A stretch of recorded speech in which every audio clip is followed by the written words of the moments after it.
One of these days I'll start my stream without muting myself.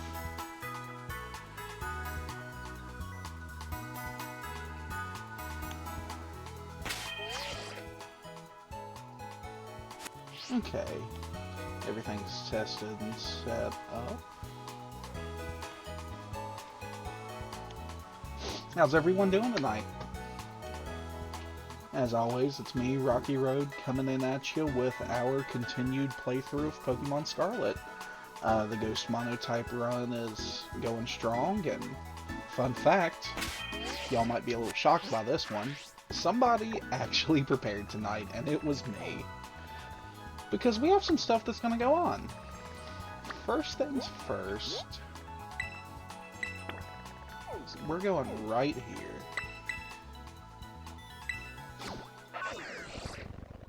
And you might ask, why are we going here? You'll see. Because last stream I brought up a little bit of a moral quandary. Because I didn't have all the information on something. I was like, well, is it okay for me to, you know, go ahead and just get the Sinistea item traded in, because I could have had it anyway at this point in theory, because I had some incomplete information. But after doing some research and running by Hoppip,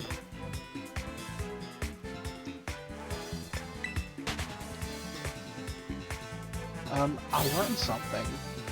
I learned we didn't have to go to the far reaches of the north, or really any of that other jazz. My fireball, not tonight, baby.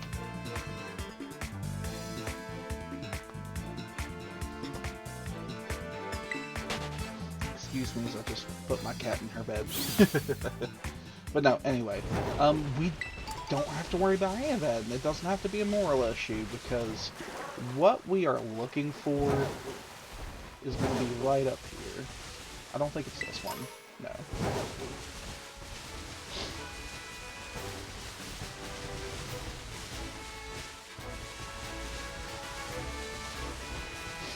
Because I'd even asked some friends, it's like, hey, does anybody have the item, like an extra of it, trade it to me, da-da-da-da-da. I'm gonna hit every Pokemon on the way up here, because I'm not paying attention, because frankly, I'm excited. Because Sinistea have a little bit of a moment to shine against Cloth the Rock Titan, but even then, it wasn't much. Hey, Fireball.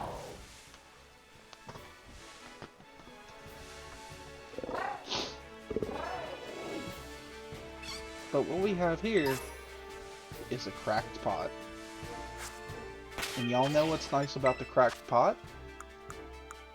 Let me show you.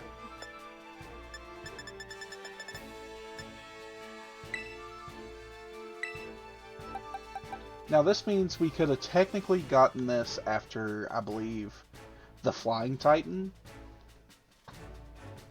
But hey, it feels like the right time.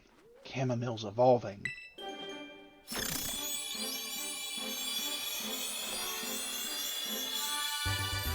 And now we have a beautiful Poltegeist. And y'all want to know how else I prepared for tonight? Let me show you. Sinestea's gone. And arising is the one and only Chamomile the Poltegeist.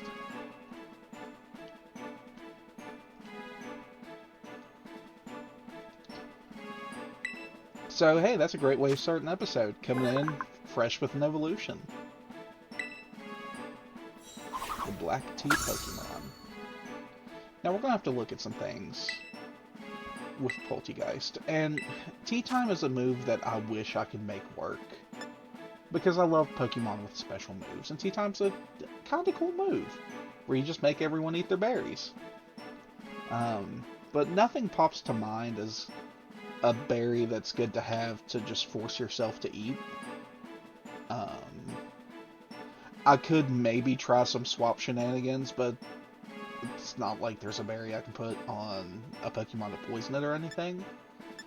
So sadly, Tea Time will not be the move, as much as I hate to admit it. But we get to look at some stuff now. So one thing I want to point out is the amount of power level increase we just got.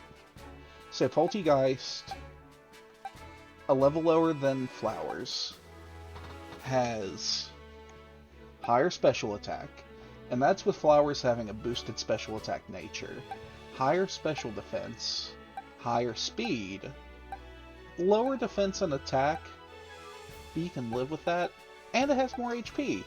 So Poltegeist,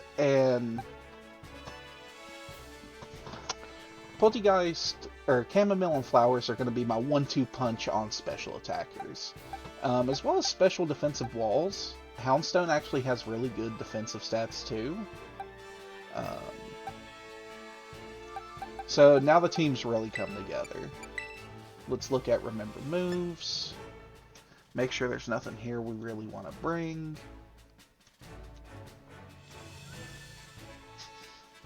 Strength Sap could be interesting.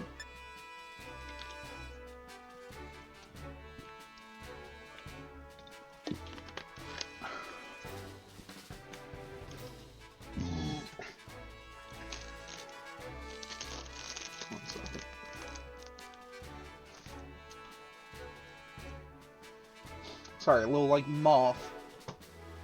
I'm like, who are you? What are you doing here?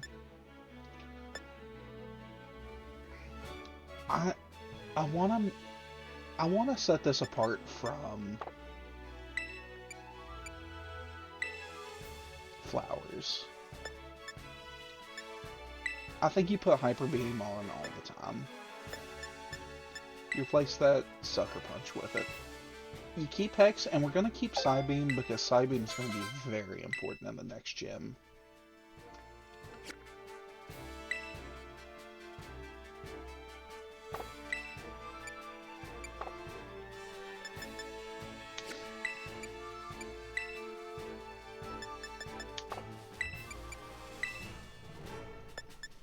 Anything else here? Not really. But no, one thing I'm looking at with this is that Strength Sap. I'm gonna need y'all to remind me later on that's a thing.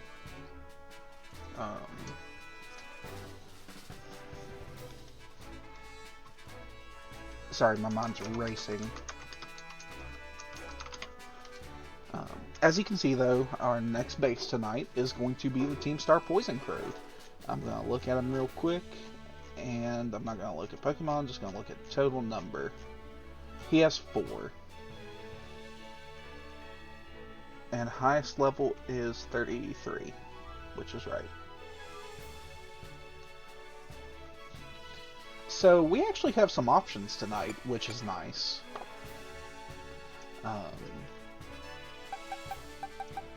Also keeps the weak armor, by the way, of course. But, beggars can't be choosers.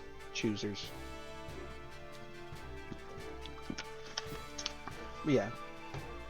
The Poison Team Star base has 4, and the Poison Team Star base is, as soon as I find it, gonna be somewhere. Okay, so he's gonna be near the Steel Titan. Okay. That's enough of that for now, though. How are y'all doing? I know I just kind of jumped in hot and heavy with the Pokemon action, but I was excited, been thinking about this all day, and just wanted to get it out there and show y'all. As for me, today went well. Went back to work today after a couple days off. It was chill. No real complaints. Went by quick. Definitely not going to complain about that. I'm just happy to be home though, because I have a day tomorrow, and then I turn around and I get another day off. And I'm planning to play a bunch of this game called Hellcard with my friends. Now, for anyone who doesn't know, Hellcard is a cooperative deck builder roguelike. what it focuses on is basically you and your partners each select the type of enemies guarding a certain type of room. You all can access the room after you beat all the enemies, and you play cards simultaneously using mana as a reserve to pay for said cards, while trying to just basically tactilize it up.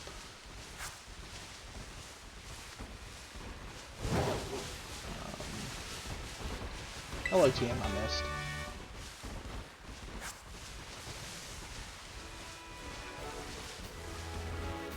I was thinking of Temtem for a second. I was like, oh, that would have been good on the water gym. Wait.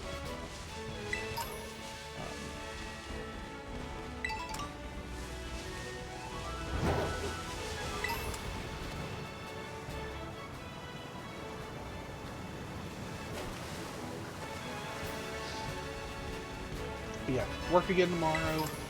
Same shift as usual. Nobody's shocked at this point. We did have to miss out on D&D this week, which is sad, but hey, it's D&D. It happens. Can't cry too much over it. Other things that have happened the past couple days since I've been gone. Yeah. I've just relaxed. I did come across some unfortunate news too. So on the 12th, I was planning with some friends to go see the D&D movie. But I have quickly learned something. That the D&D movie is not going to be shown locally on the 12th. It's getting a very limited run places. Now, we could go see the Mario movie, which I'm chill with. I would love to make fun of Chris Pratt for being just, well, you know, Chris Pratt.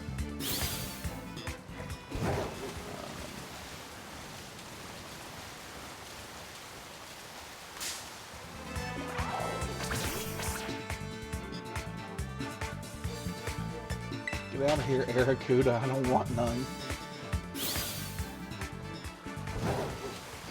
But I've had my heart on this D&D movie, so I'm gonna find a way to make it happen. Oh, they put these anywhere, huh?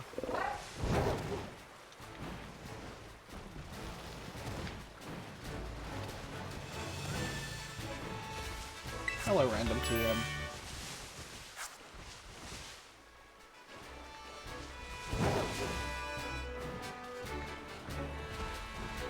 And the kitty goes to her bed. One thing I'd love to hear from y'all, though, by the way, is some book recommendations. I will read most anything, and a coworker got me back into the Star Wars books today. I read the Heir to the Empire series by Timothy Zahn, as well as R.A. Salvatore's Vector Prime, and both are absolutely fantastic. So now, I'm like, maybe I want to get back on the train. There's the Thrawn trilogy. That looks good. I also have my Dooku book I need to read. As well as Death Troopers, I think is the name, the weird horror one.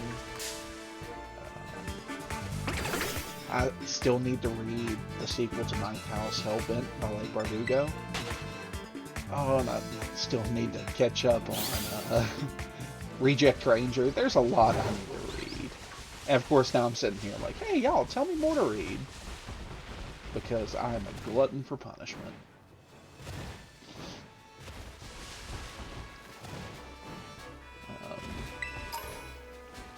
Tonight might be a little bit... Scyther, what up, bud? I love you, Scyther. Scyther is a good boy. Tonight might be a little bit of a shorter episode. I do plan on probably knocking out the Poison Team Starbase. Because y'all got a little spoiled last time with me just going, yeah, let's knock out 3 of them in a row. And also, I want to savor this series a bit. The main reason we got 3 was because I was rushing to get the Houndstone evolution. So here we are.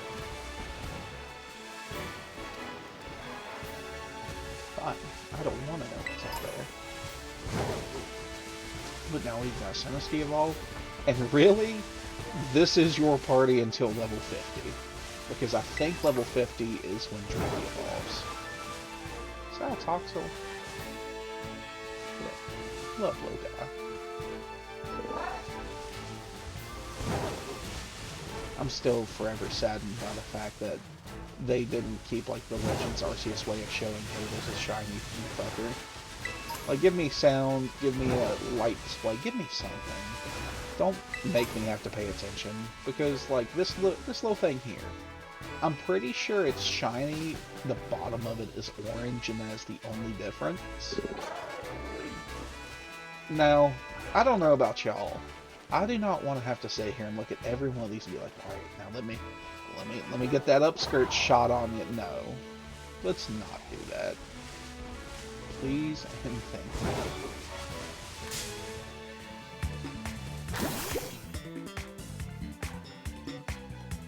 I'll look at that little Metatite over there.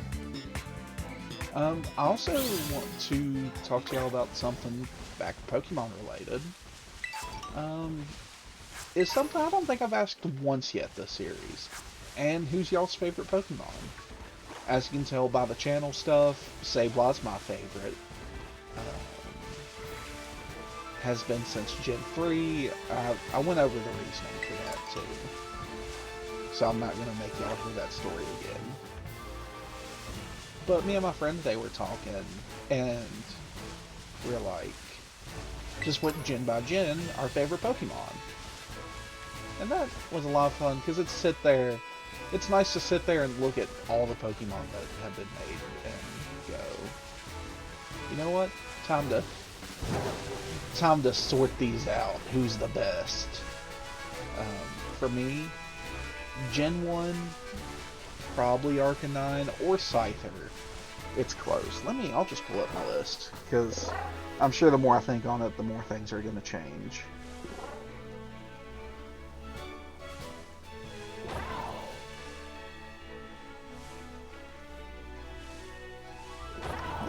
Oh, or Venonat. Venonat's so good. It's either Venonat or Scyther, the more I think about it. Gen 2, best design is Snubble. That little pink little guy. Sable's, of course, Gen 3. Gen 4, controversial. I am a huge fan of Snoker's design. It's just... it's so cute. That's my only reasoning. This guy's cute. Let's keep him. Gen 5, Ferrothorn, I'm a huge fan of, both because of competitive reasons and design reasons. I was always a fan of Fortress in Gen 2, and Ferrothorn just kind of went, okay, I'm going to be you but better, which I'm here for. Gen 6 would have to be Trevenant. Gen 7, Rowlet, best grass starter. I'm sorry, all the other grass starters, but Rowlet's the best. You're not shiny, right? No.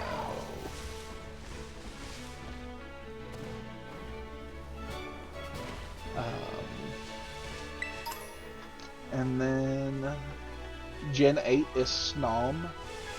Gen 5, if I didn't love Ferrothorn so much, it would definitely be Larvesta. Or its evolution.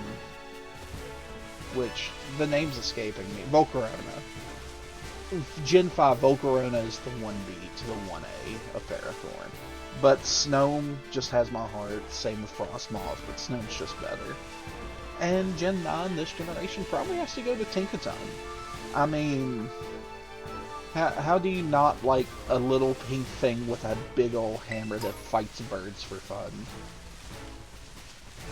Like, the fact that its lore is...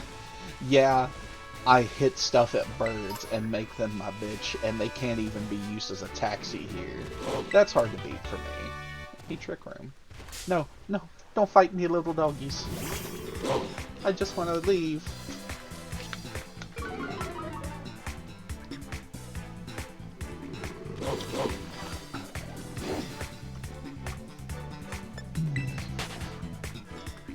Yeah, I'd love to hear y'all's favorite Pokemon. There's a lot of them I'll forever be fans of.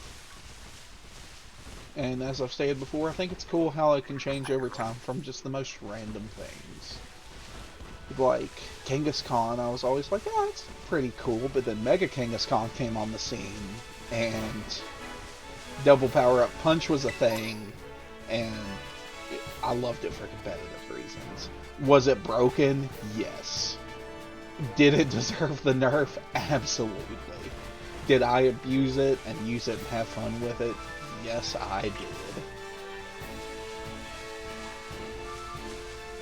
I think it's funny I'm the one that's always the first to complain about, what's it called? The Firebird, Talonflame. Because I hated Talonflame that generation, because it was just a click and I win button. And you could reasonably argue Kangaskhan was that. But I give Kangaskhan the pass because I'm like, no, but he's cooler. Like, I think we all have that inherent bias of, yeah, that thing's broken, but I like the look of it. I feel like that's why, like, Toxapex is so decisive. I think Toxapex is the evolution one. You have so many people who are like, I'm tired of this one fucking wall. Meanwhile, I'm like, I use Ferrothorn every generation I could. I can't say much. Like, hey, if we have to get a new updated version of it, I might not use it, but I respect it for existing. Because there's always going to be the fucking OU and the band and all that stuff. And rather than fight against it, I'm either going to use it or complain about it.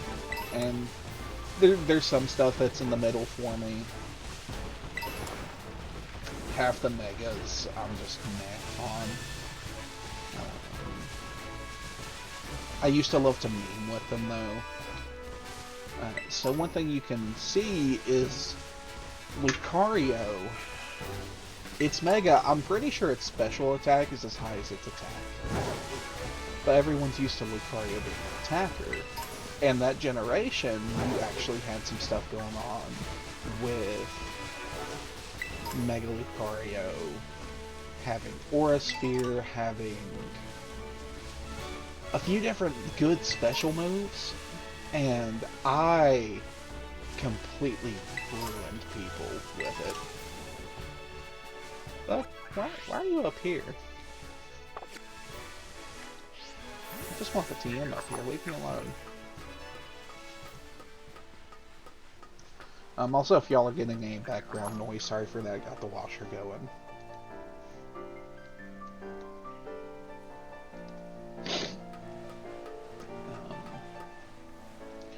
But yeah, it was always fun to bring out Mega Lucario.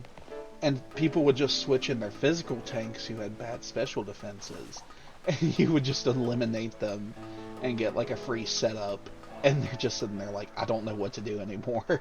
This isn't how it's supposed to happen. Okay.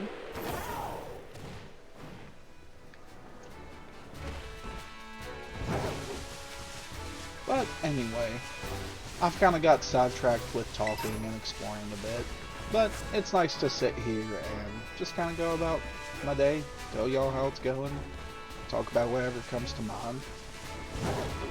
That's one thing I really enjoyed about this. It's venting isn't the right word by any means, but being able to sit here and talk about stuff in my life without trauma dump time feeling like a burden.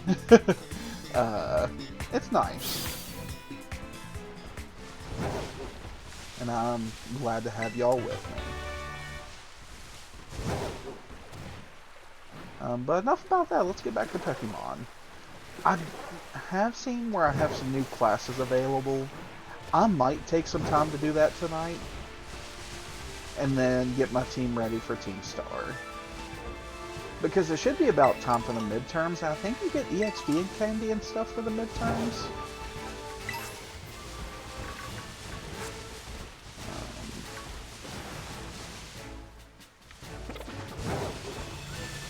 You ever just see like a Pokemon and your brain does not remember what the hell it is? That just happened a second ago with Spupa? Is that its name? I think Spupa's the name. Like the outline was there and I was like, I don't remember who the hell you are.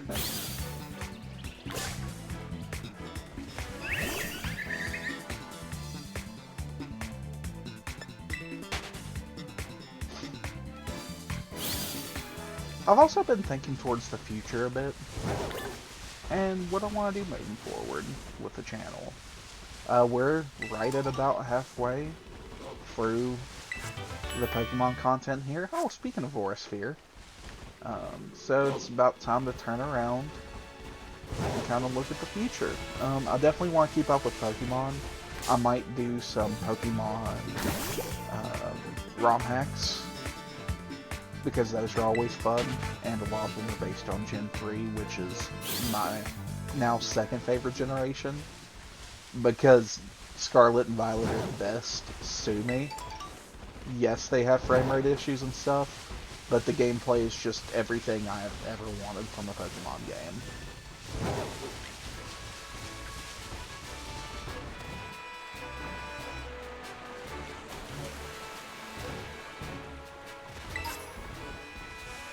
Okay, let's look at our EXP situation. So, going back on the Pokemon for tonight, I think you definitely have to use Taunt is good, competitively. Of course, no one can learn Aura Sphere, I'm not shocked.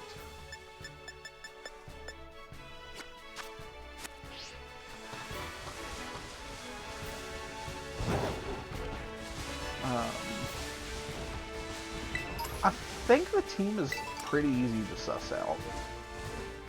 I think Yeezy stays on the back burner for a little bit. We've just kind of got past the point where it's super duper useful, if I'm being honest. And every time I say that, I'm gonna also say it's gonna be a monster in the end game, so I can't feel too bad. Like, when we get to the Dragon Titan, I'm pretty sure it'll be fully evolved.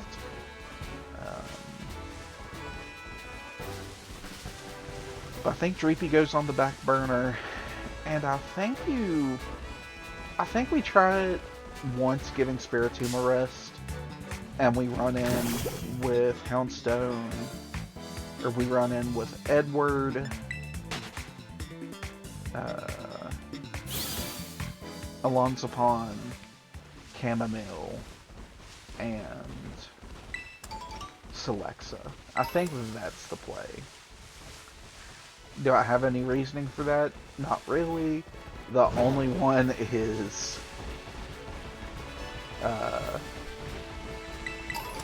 my good old Chamomile has a psychic move.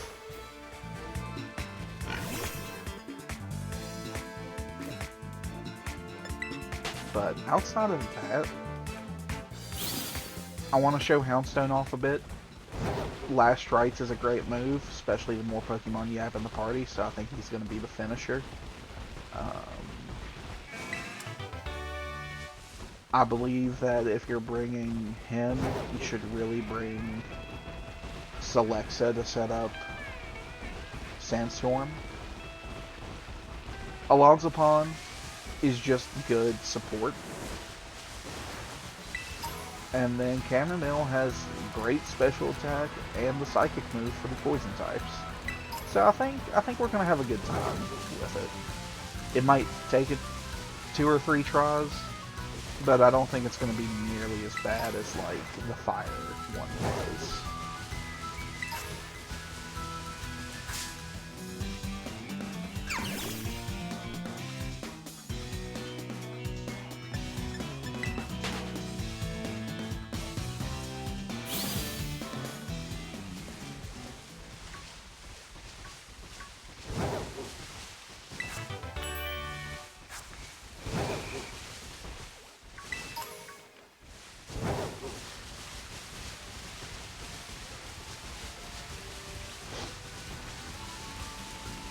So things we know going into the Poison Team Star.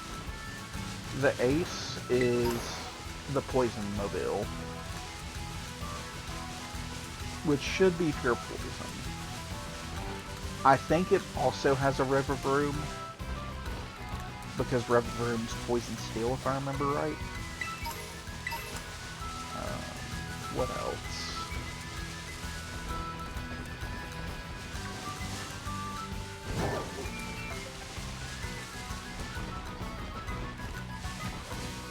What level are you? I don't know what else it might have, though. He might have a Grafai, which I'm not worried about in the least. I hope he does. I love Grafai. Heyo, how's it going, Dracovongola.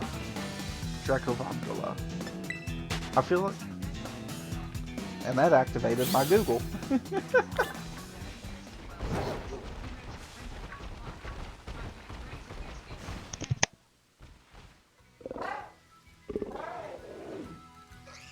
Sorry about that. No, things are going good. Just prepping for tonight, mentally doing the Poison Team Star base. I don't know if you caught last episode, but ended up getting 3 badges. So I think I'm going to give myself a chance tonight to relax a bit. 1 badge sort of night. Also, you might have noticed a couple evolutions. We now have a Houndstone and a Poltergeist. Hell yeah, indeed. I was really happy with last episode. Yes, Mela took like an hour to beat, but after that it was just boom boom, knocking out the Steel Titan and the Water Gem. Do you remember, because I know I'm pretty sure you've played this game, do you remember if the midterms at the school give you EXP items? I think they do. But I barely did the school stuff the first time I played, so I'm not for certain. That's fair. We're gonna mess around and find out then. As soon as I stop running around. Good old Torkoal. But running around is so fun. That's why I love this generation, is I can just sit here and run around and just explore. Have I done this all once? Yes. Will I probably do it again on future runs? Yes.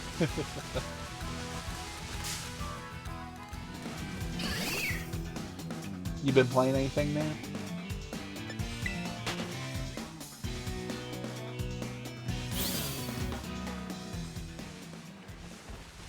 I get that, honestly. It's definitely a slow RPG. Oh, I did see a fighting game, though. A fan-made fighting game based on Pokemon I'm probably going to check out.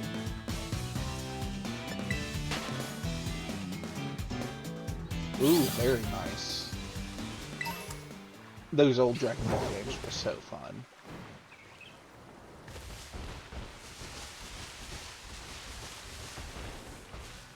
I would love to get back into fighting games in general. I used to be like top 3,000 on Mortal Kombat X. And it was a lot of fun. Oh hell yeah, I respect that.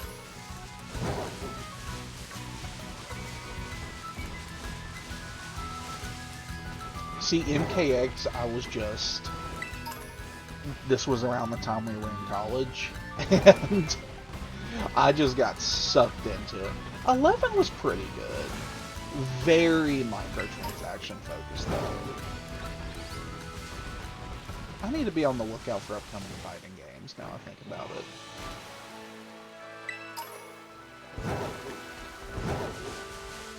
Because I even have a fighting game pad and everything.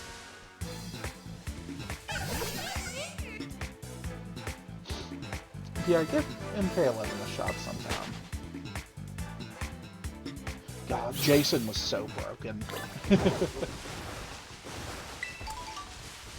So, my preferred playstyle in fighting games is command grabbers. I like them big and slow and punchy. And Jason fit that to a T.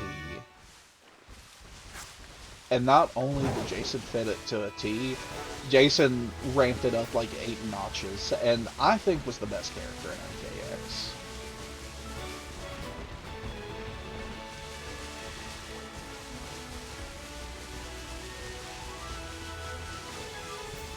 See, I get that. Dragon Ball FighterZ was like a faster Mortal Kombat style. Smoke was fun at MK9. MK9, my go-to is Noob. I love them. I love the Noob Sabot. I wasn't as big of a fan of him in MK11 in his return, but I would just piss people off with Noob in MK9. It was great. Mortal Kombat 10, my mains were Jason, Therator, and... what's his name with the guns?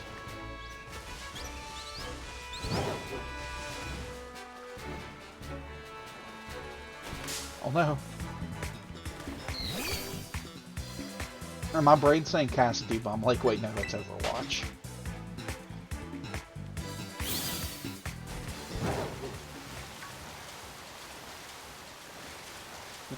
I will say if I get into fighting games on the stream, though, I'm gonna... yeah, Aaron Black, that's who it was. If I get into fighting games on the stream, I'm gonna have to apologize to everyone now, because I rage at fighting games.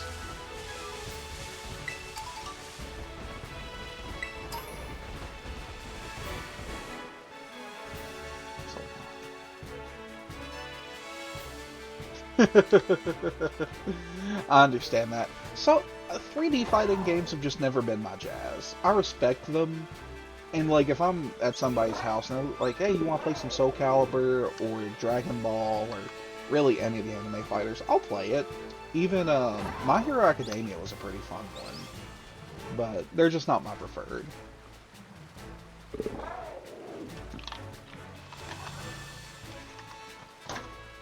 This stream, I wish was brought to you by Pepsi.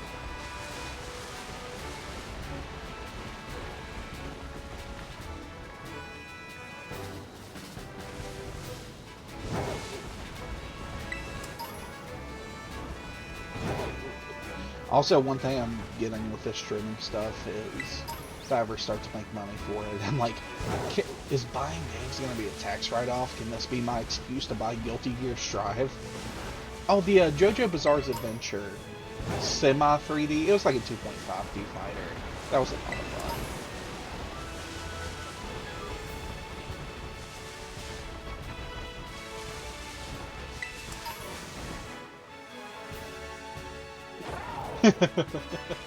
I get that. Even quarter circle and half circle, sometimes I'm like, why is this not working? So I couldn't imagine, like, alright, do a 720 input. Playing Tony Hawk on the sticks over there, trying to get a Hadouken off.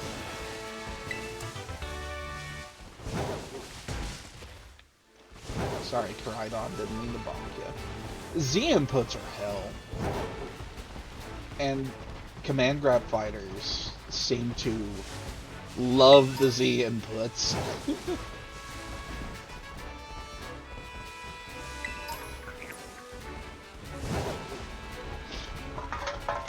The one that always annoyed the shit out of me, and I think it's just because I wasn't using a fighting stick at the time, was like the back forwards and the forward backs and like back forward backs and all those, where it's just left right, because I'd even go into the practice mode and it would register them as half circles, and I'm like, I'm not doing a half circle, stop it.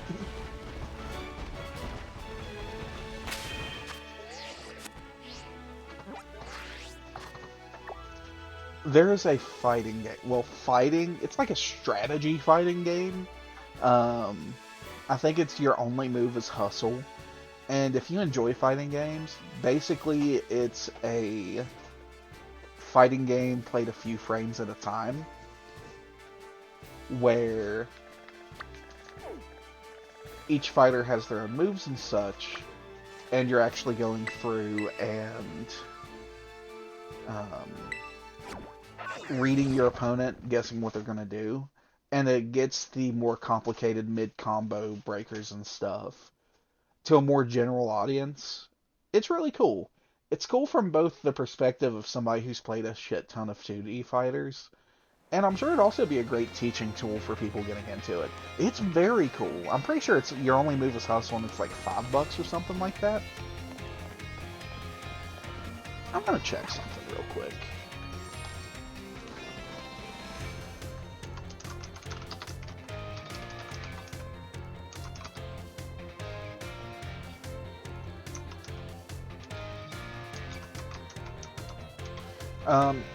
Have you ever seen Salty Bet?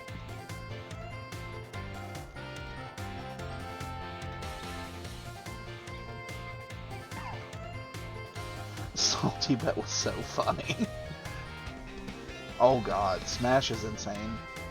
Platform fighters are my biggest weakness.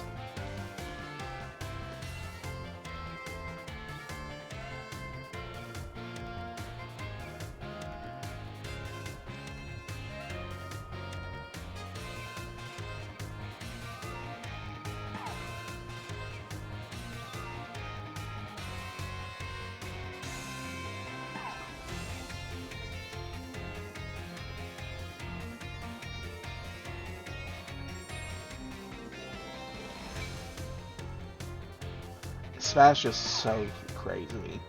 I love Smash history though. Like the 4 or 5 gods or whatever it is now. Very cool. And I wish other fighting games had that sort of following.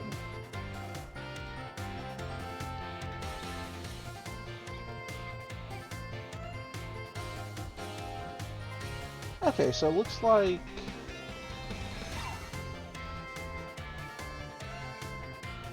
each midterm exam pass gets us 5 small EXP candies. Eh. Which pros do you follow?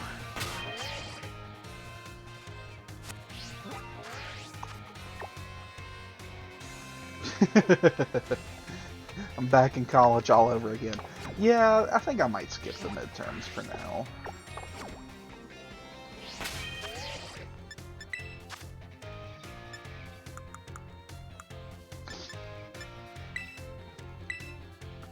.33's the goal. Let's get Synesty up a bit. Like, what does 3 do? Yeah, 3 is nothing to laugh at.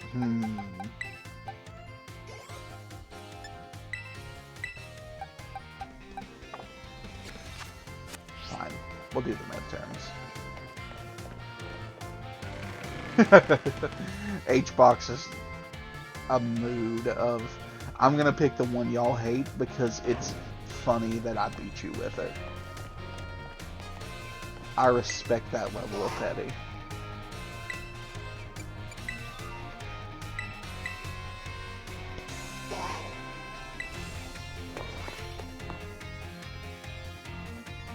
I'm curious if there's any... I think Street Fighter 6 is coming up, isn't it? That could be fun to get into.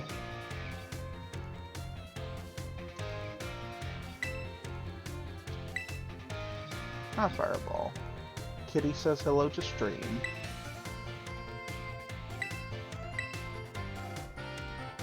I'll probably play a ton of that when it comes out. 5 I didn't get into much, before I was a big fan of. Kitty.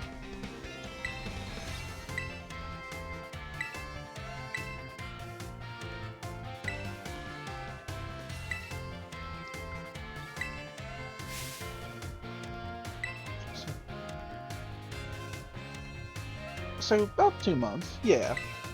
Oh.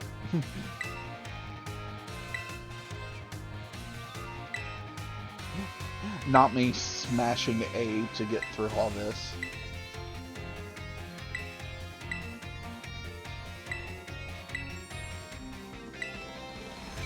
Watch it not even be midterm time on this.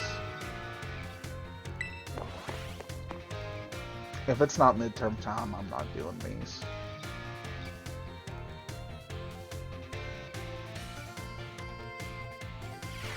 See, I was never a huge fan.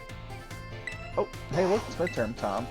I was never a huge fan of Breath of the Wild. I've tried to give it a try a few times, and it just never stuck with me. Though I recognize I'm very much in the minority on that. Like, so many people I've talked to have Breath of the Wild as one of the best games of all time. But who knows, I might get into Breath of the Wild. You know what? What do you think of me after finishing Pokemon streaming Breath of the Wild? See, I've not played much of the other series, though.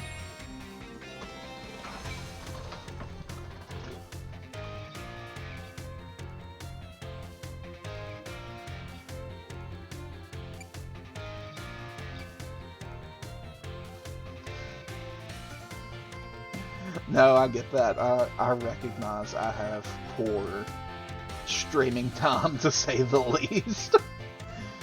It works with my schedule, though, and I'm mainly a VOD maker. I need to re-upload my VODs to YouTube because they're in poor 360p. I wish I'd gotten into Zelda growing up. Because Zelda looks so cool and the lore's so cool.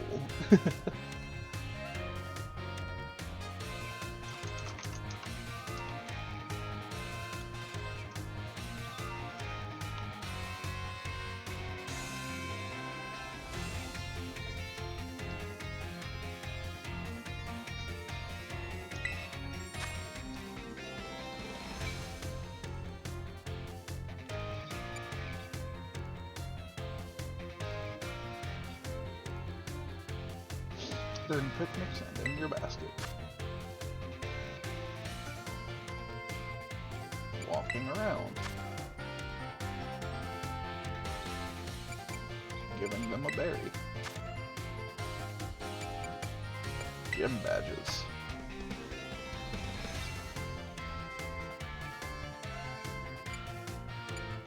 It's easy to use.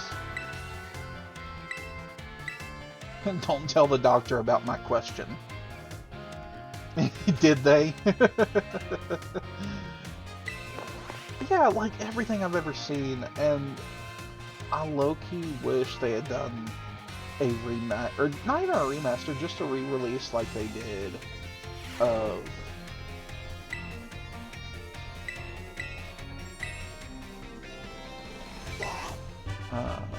like they did like the Super Mario games for the anniversary. I'm still shocked they didn't do that for Zelda.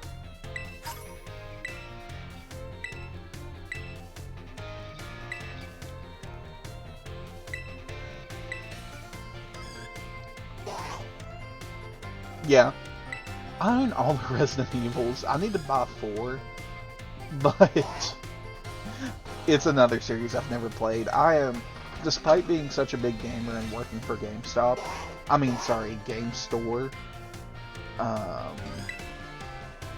I very much have not played so many of the big games. Meanwhile, I'm like, let me tell you about Hitman. I'm just glad I picked Pokemon as one of my first games. Yeah, I guess so. I need to mess with the Nintendo Switch Online thing more.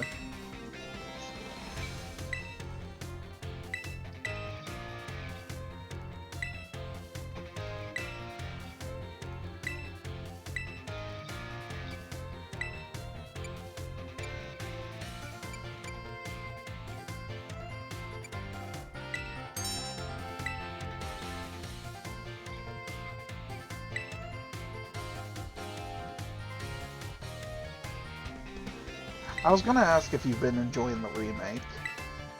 I've heard nothing but good about it.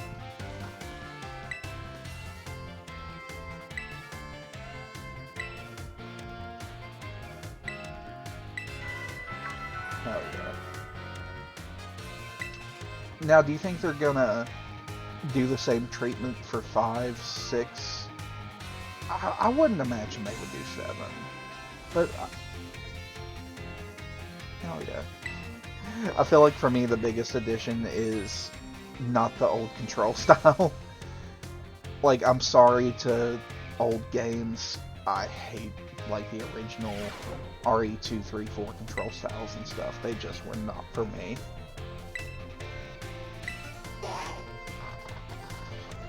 Like, one series, I'm glad they're redoing Silent Hill. I'm really big on that. Oh god. You have my respect for that. Using the original control scheme.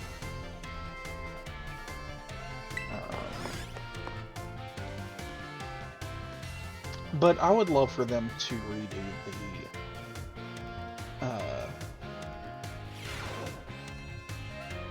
Metal Gear Solid games. That name eluded me for a second. Yeah.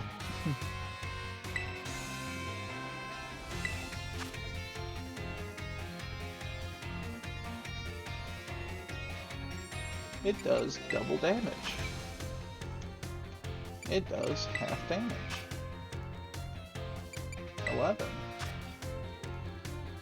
4%.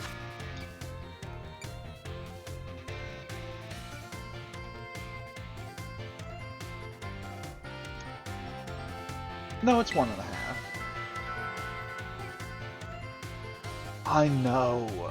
Like, Metal Gear Solid rightfully deserves the love it gets, but trying to play the old games on modern style, or really just playing the old games at all compared to the modern style of gaming and shooters, it's like nails on the chalkboard but for your hands.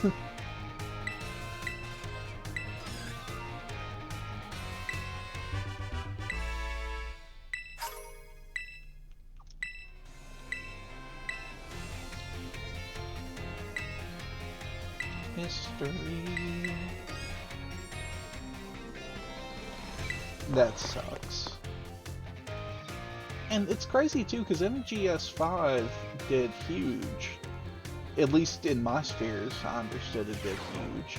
And I'm shocked that it's not reinvigorated the old games. I mean, hell, if Resident Evil, Silent Hill, Dead Space, and all these are getting remakes, you can remake the old games.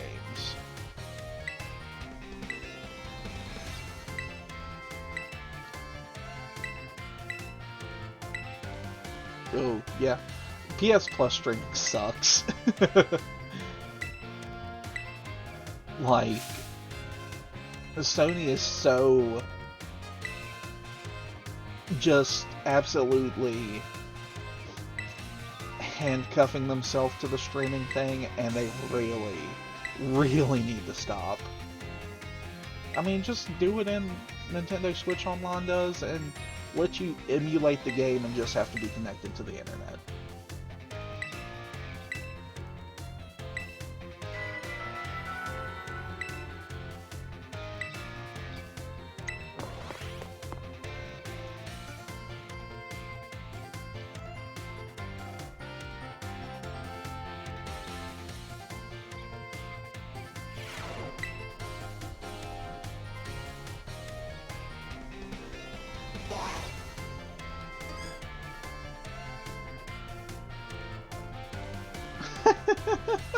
Now, is it a classic style JRPG you struggled through on PS Now? Or is it like a modern style with action and stuff? Because I could see like a classic JRPG not being the worst, but still not great.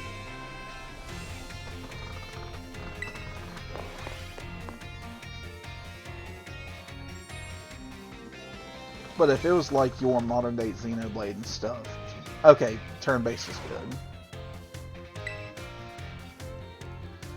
See, I remember the first game I tried on PS Now, and I probably shouldn't have. Great creator is Heavy Rain. If nobody here has played Heavy Rain, it's a turn-based, or not turn-based, sorry. It's a QTE based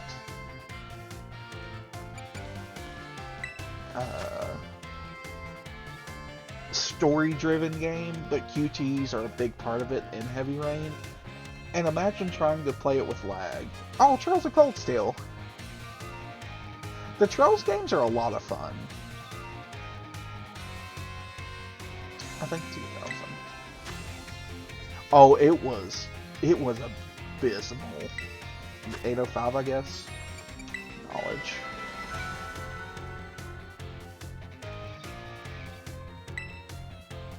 Like, I feel like them putting that on there as a streaming option was shooting themselves in the foot. Because that'd be like, alright, let me show you how to drive a car, and this car doesn't even turn on. But you'll like cars. They are very long. Classic JRPG style. Stupid duper long games.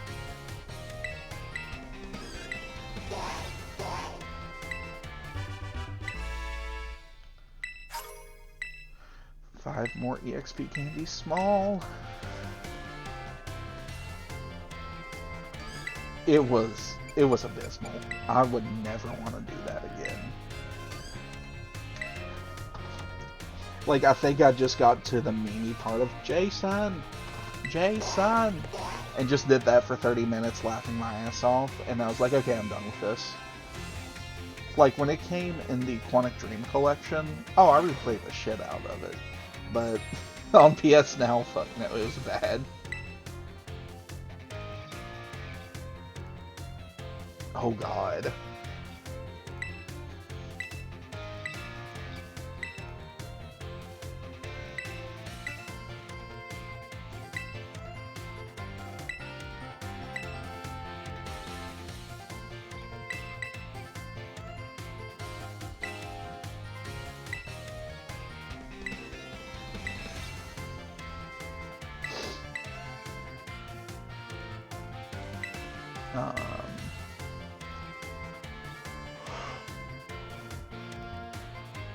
Oh yeah, for sure.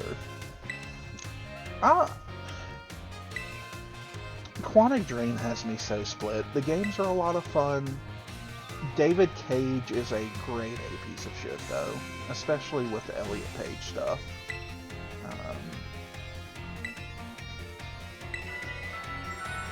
Like, if they make any future games, I might play them. Yeah, David Cage, I dislike him greatly.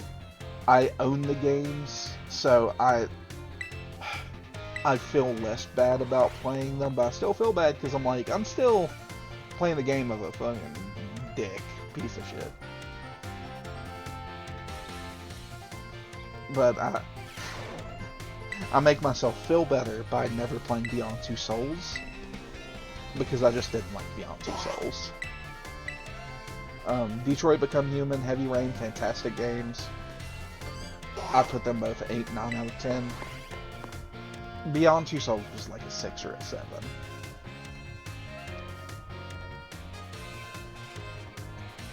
Weren't they? I think they were working on a Star Wars game, weren't they? And I'm pretty sure it fell through.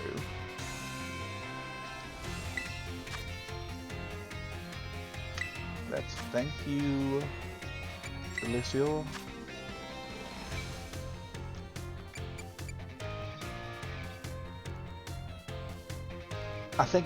I guess the English one.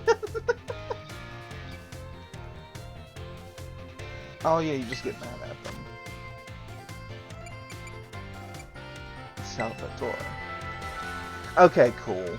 I love Star Wars, of course. And I'll probably give the game a shot. I shouldn't, but it's right up my alley.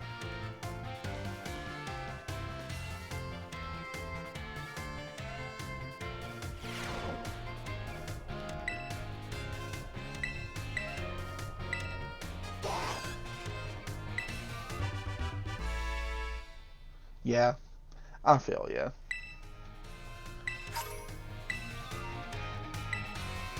Like, I'm gonna play it, I'm probably gonna enjoy it, but the whole time I'm gonna be like, man, I probably shouldn't be. Okay.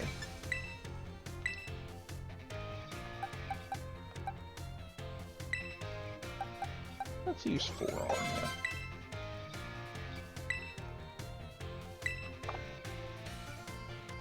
Jedi Fallen Order was really, really good. I love Souls-likes, and it hit a certain itch for me.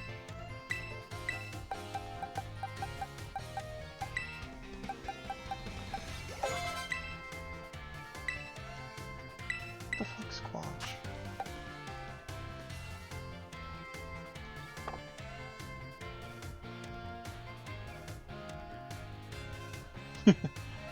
See, you're hitting where the game opens up, which is my favorite part.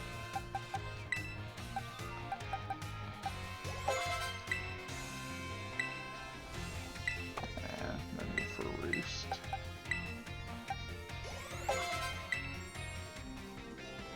Okay, how many more do I have left? Oh. It's only 12 more, that's like 3 levels. I'll save those midterms for next time. I think it's funny, a lot of people didn't even realize Fallen Order was a Souls-like, and by a lot of people I mean me. Yeah.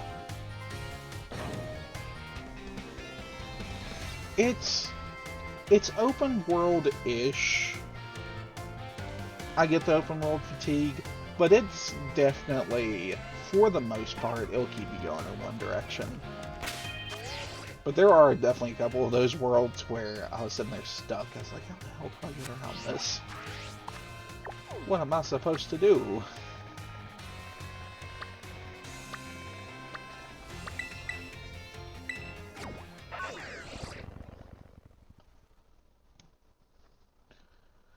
I would love to get back into KOTOR as well. Knights of the Old Republic was so good. The sequel does look really awesome. Oh my god, at work we have a BD1 Lego set that I want so bad. I'm like, I don't need it by any means, but I really want it.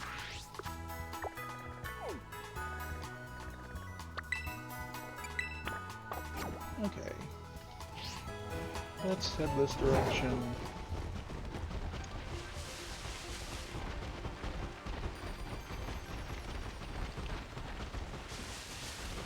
Same here. Weren't they working on one, or am I losing my mind? Did they just re-release KOTOR 1 and 2? Yeah. I know they re-released KOTOR 1 and 2 on Switch and stuff. I own them on Switch. Even. And PC. But I could have swore they were doing a KOTOR remake. I could be losing my mind,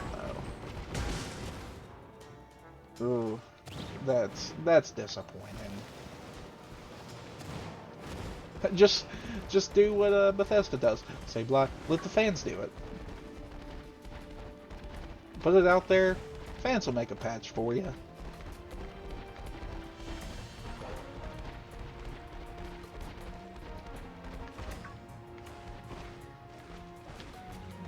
Something that worries me with a KOTOR remake, though, is I feel like they would try to modernize it a lot. And for me, a big thing I loved with KOTOR was the fact it was so D&D heavy. Like, I hadn't even gotten into D&D yet, but KOTOR is basically, I think it's either 2nd edition or base 3rd edition. Right?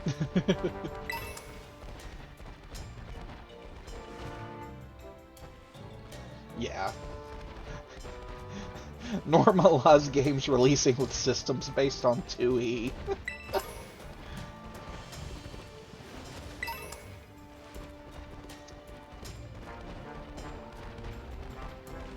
Ooh, I'd go for a game based on, like, the KOTOR style, but use the mechanics from the Fantasy Flight games, Star Wars Tabletop.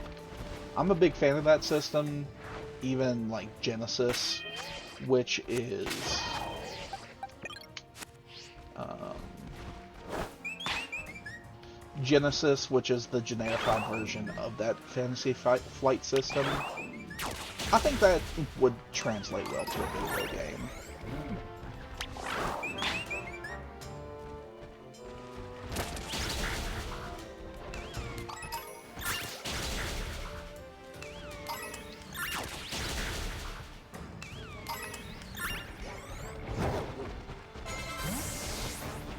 Arcanine, you're Growlithe, but every time I see you, you're an Arcanine to me. Oh, hey. Oh, hey, a candy.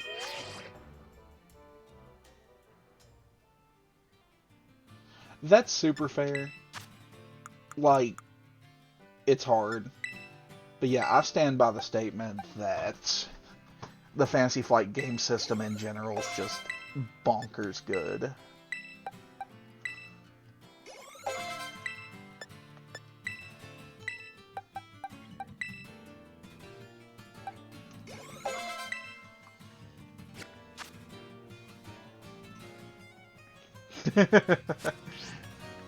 Starfinder...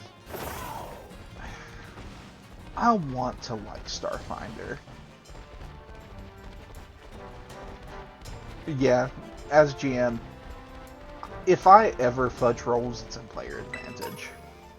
But even then, it has to be like a very specific scenario. If y'all mess up in TVK, that's on y'all.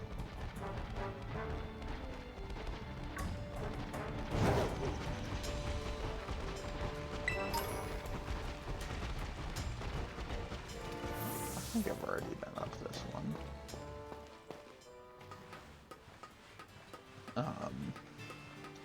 But no, Starfinder, going back to it, I still don't know how to feel about it.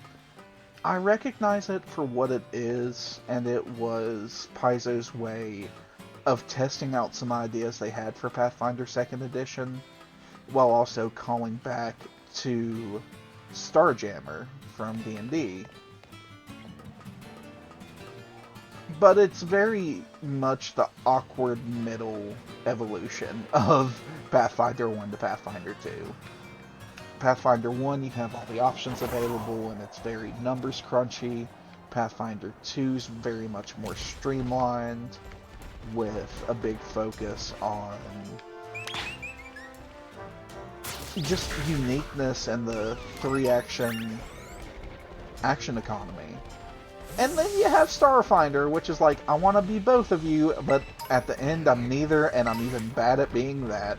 At least in my opinion.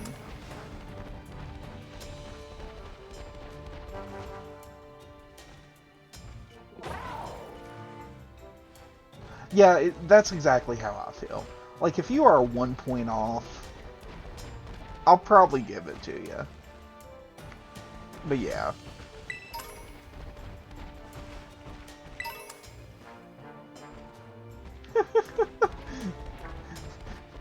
Welcome to the party. Y'all will die. Have your backup characters ready.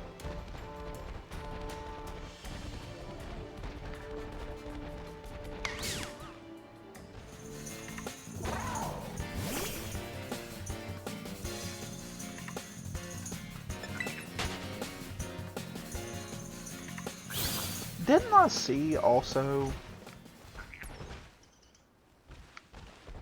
that they are releasing some of the Pathfinder 1st Edition adventure paths into 2nd Edition?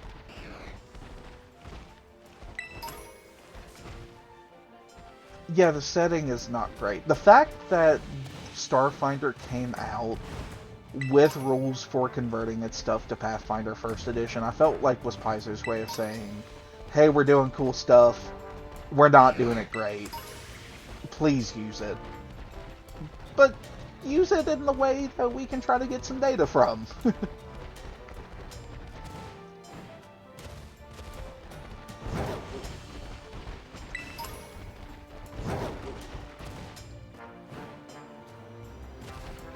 Failings.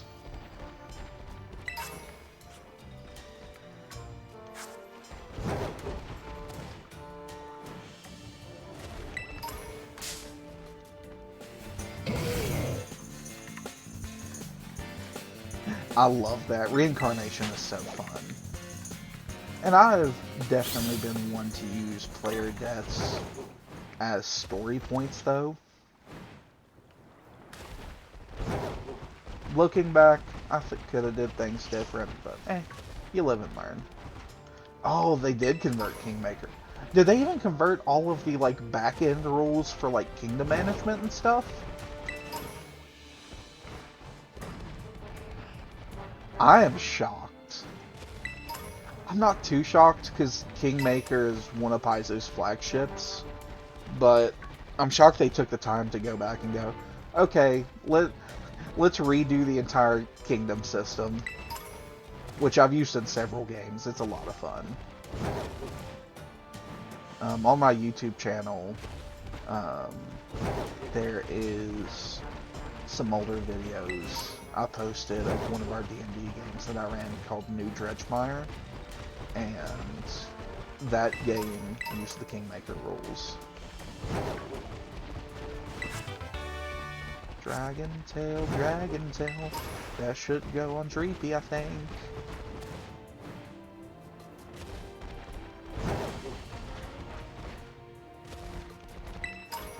What level are you? 26?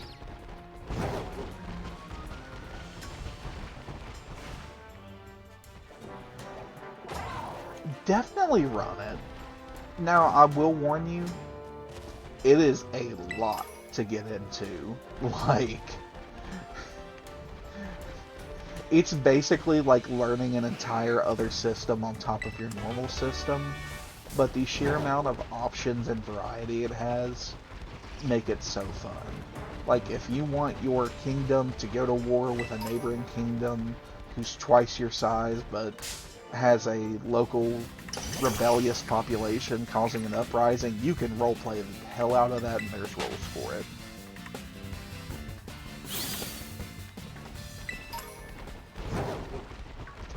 But it is a lot to learn.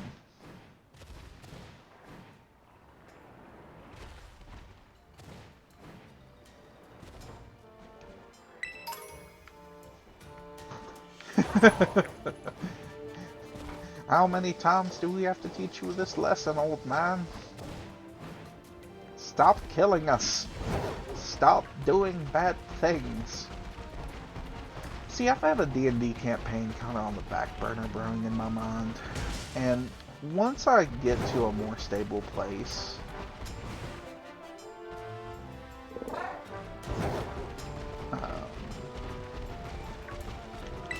I think I'm going to run a game sometime soon. And yeah, Kingmaker requires dedication. Kingmaker's the system where you're at work with a notepad going, okay, how do I resolve diplomatic relations with this kingdom my friend made up as we roleplay together.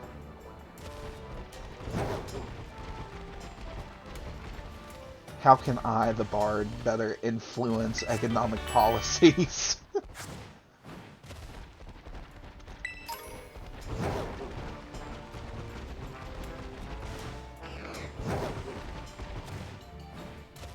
Hell's in here. Where y'all hiding? A sassy mint? How dare you? Call the fucking cops.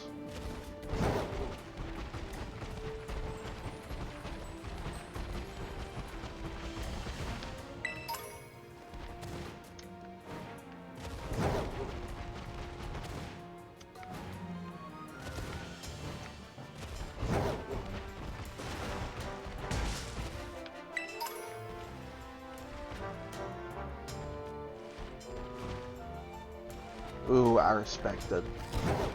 I own a lot of 5e stuff, though I'm about to not. I'm getting my little brother into D&D, and I plan to give him almost all of my 5th edition stuff, honestly, as a little bit of a late birthday present, because I've just not made it over to his place yet, and I think he's going to enjoy it.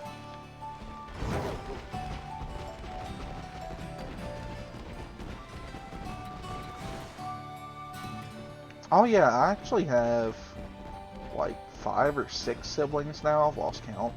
I have my bio little brother and sister who are like 10 years old. And then I have my step siblings who run the gambit of ages.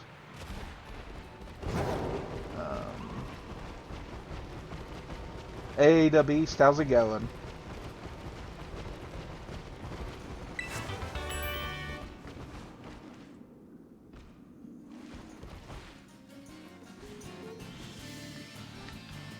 5th edition is very limited. And like, I hate to say it, but 5th edition has a lot of stuff not going right for it. Like, the biggest part of 5th edition is just the big amount of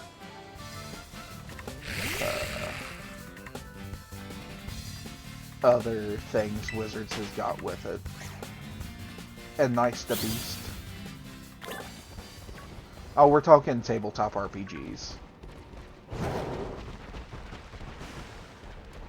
Like, I'm not gonna sit here and say 5e's bad, but I think there's better systems.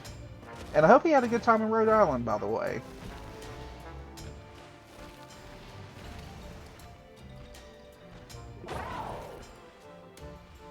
One D&D I'm not excited for.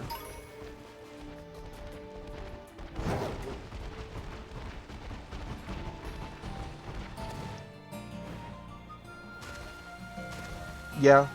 How did you feel about, like, 3.5 and Pathfinder the Beast?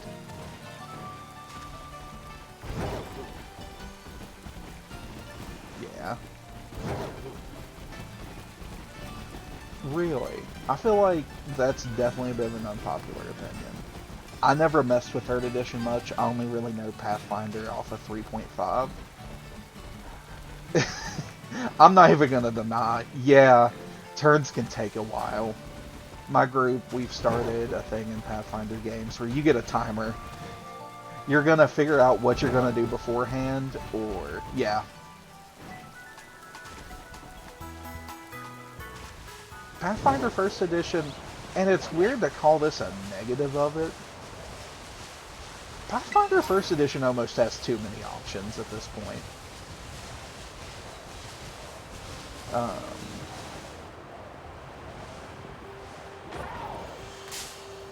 If you are with people who know what they're doing,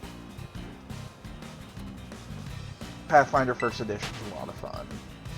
But especially if it's a bunch of new people getting into it, yeah. Pathfinder is... So Pathfinder is the offshoot of 3.5 edition. It's a little complicated. Like, we used to run it without a virtual tabletop. Holy hell, can it get crazy.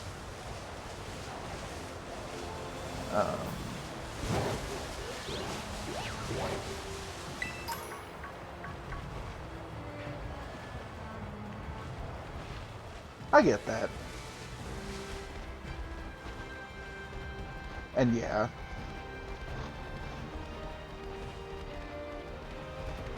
Exactly. And that's the one thing I love about tabletop RPGs is different stuff for different people. Some of my friends really like the number crunch of Pathfinder and the amount of options it has. I'm a big fan of Pathfinder 2nd Edition's action economy.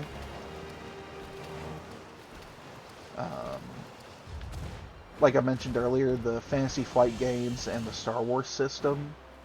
Fantasy Flight game, Star Wars system, and Genesis might be my personal favorite system, but it's also a system I recognize not a lot of people like to get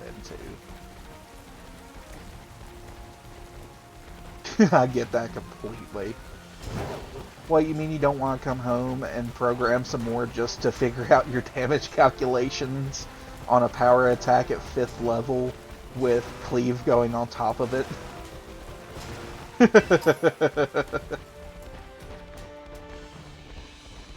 No, I get that though.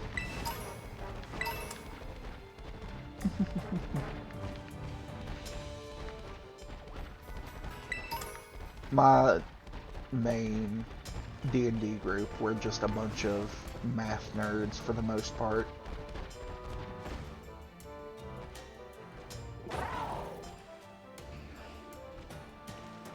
Yeah. Pathfinder 2nd Edition, I will say, is a lot more simplified than 1st Edition. For better and worse. Exactly, and that's how I feel about it too. If you're enjoying the game and the system, I'm never gonna be like, that's the wrong one.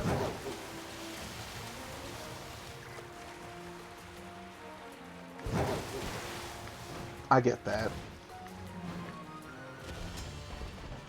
I'm definitely in the weird part where I've not even had much 5th edition experience.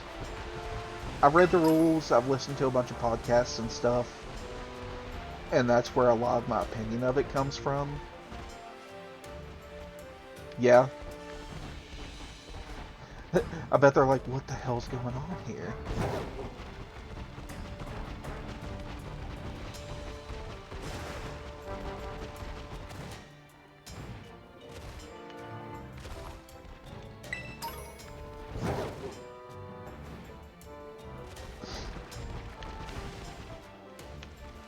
Yeah, I'll hear Bramble.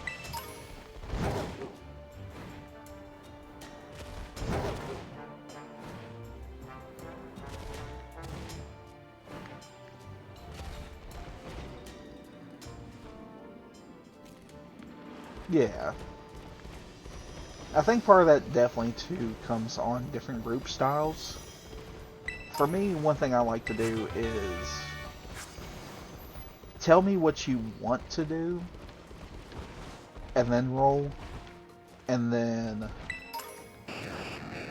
we're gonna determine if that's what happens, and then if I'm DMing, I'll narrate it. Now, the only exception I have for that is kill shots. Um, like, if you roll a 20 on the last hit to kill an enemy, I'll let you narrate how you're doing it. But I feel like that's the main extent. Yeah. Like, I'm gonna narrate 80% of the time. Now, of course, the specific stuff you do, you narrate. But it should be like a call and response. Hey, I want to do this. Okay, well, you do this and this happens. Yeah. Nah, I can't get behind that. That's a little bit too much.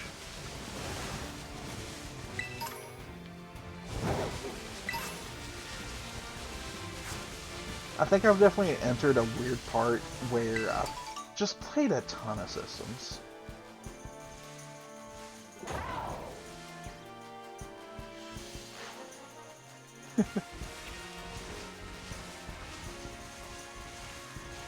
See, for me, I've played a ton of systems.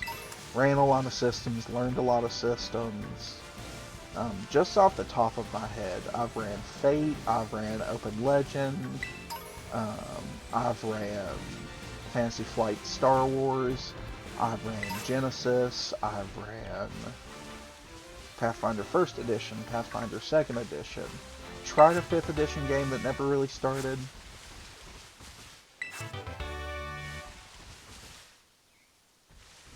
There are definitely some systems that very much, yeah, there are definitely some systems that very much focus on letting you dictate what you're doing. But I've also done, like, Vampire the Masquerade, just the whole World of Darkness Gambit because of my roommate, and those are fun systems. Dark Heresy 2nd Edition, which is a great system. And many more I'm sure I'm forgetting. But yeah, I've run the gambit on, yep, I've played a lot of games.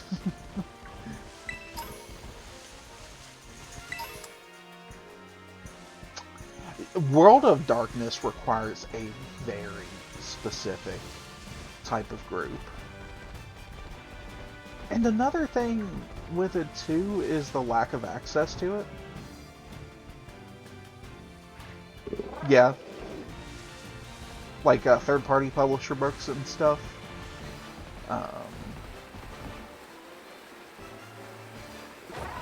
Yeah, I get that.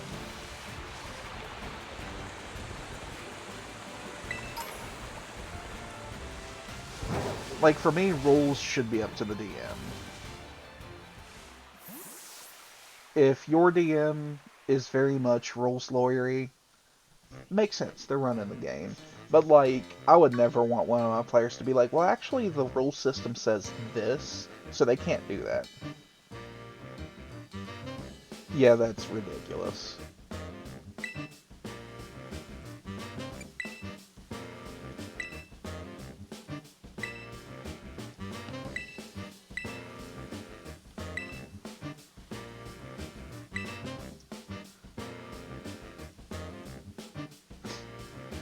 Is he climbing or is he jumping?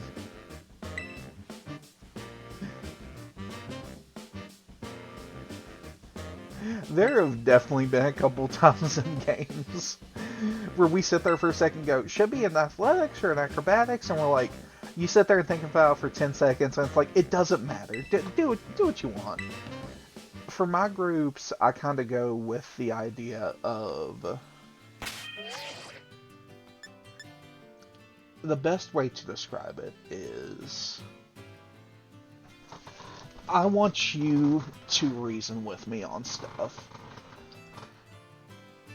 Yeah. Like, if you can give me a good explanation as to why you're doing athletics over acrobatics or vice versa, do it.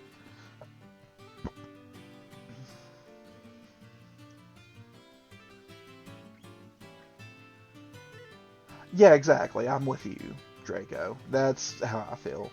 Like, I prefer the rules, and I'm never, like, just ignore the rules to ignore them.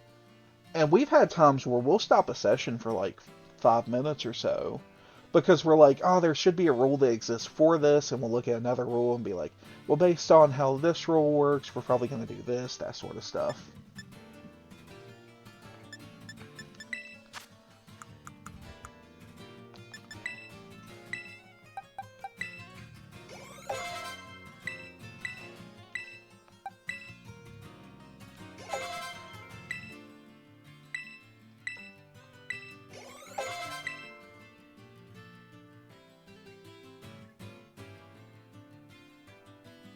Yeah, exactly.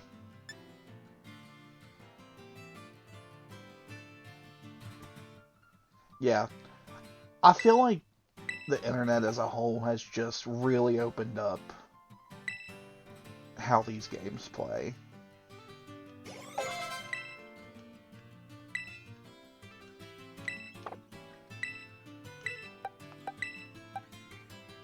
Because I know back in the olden days, they definitely couldn't just be like, oh yeah, let me Google this. It's like, oh, I have to look through 15 books.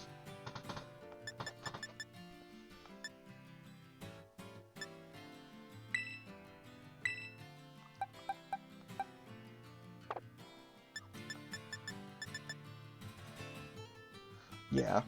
And that's why I love systems, especially that say at the start of it, hey, like you said, this is a guide. This is how we think you should play, but if you want to do something else, do that instead.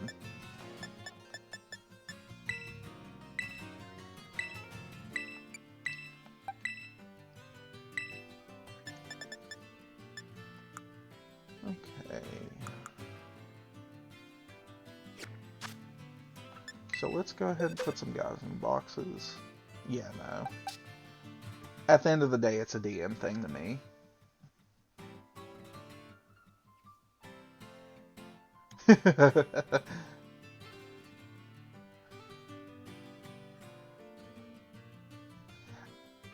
Like, that's definitely where the DM should step in and be like, hey, here, we're doing it my way. Deal with it.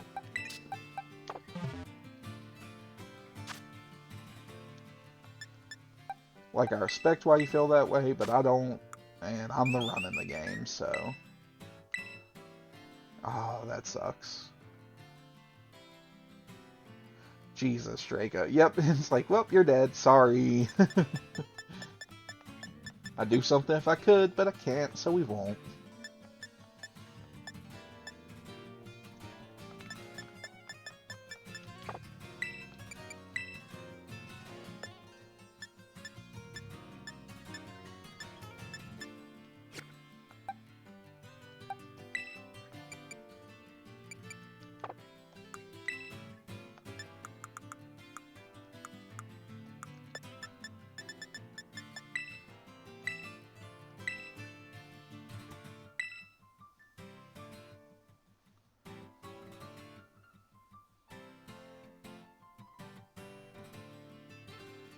Oh, that's ridiculous. I've definitely had moments in games where you, like, tease characters and take stuff from them, but it's always a story thing. Like, my DM has always had a rule. Yeah, exactly, Drago. That's exactly how I feel. Like, if you don't like it, you don't have to play. But my DM has a rule of there is a lot of technical stuff we could do to go to war with each other. But this isn't a DM versus player thing. Like, just remember whatever you do as a party, I'm open to do as a DM.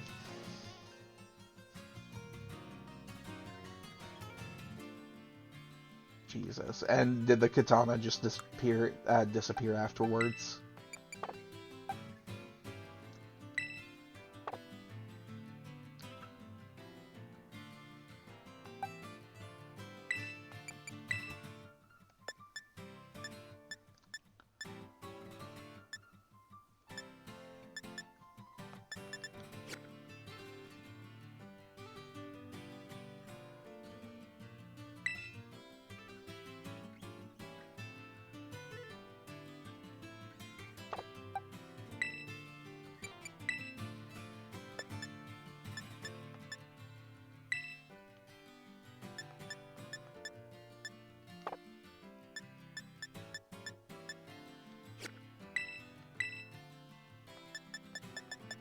Sucker Punch is what you had.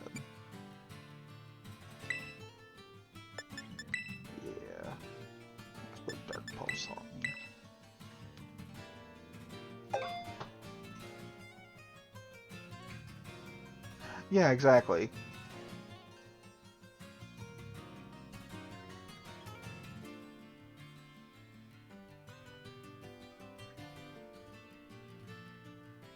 Yeah, like, I feel like that's very video game logic too, by the way, to be stuff.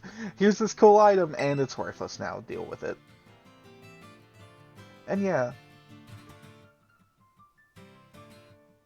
yeah, I feel like I would be with your party too. Like, dude, that's not cool.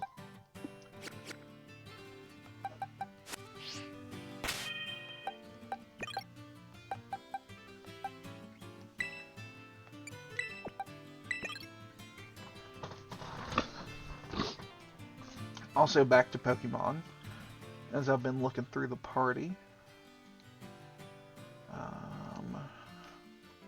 Oh wait, no, we do have Oricorio.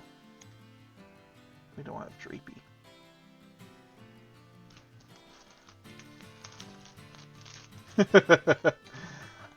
Oh god, it's Dragon Age Origins had that so bad of, yeah, here's the big bad that's been causing you so much issue the entire game, and he joined you, and he's barely better than the guy who left. But going into this, by the way, so here's the party I'm thinking of bringing in, is Chamomile, Alonzapon, Celexa, and Edward. Gonna lead Chamomile because Chamomile has Psybeam.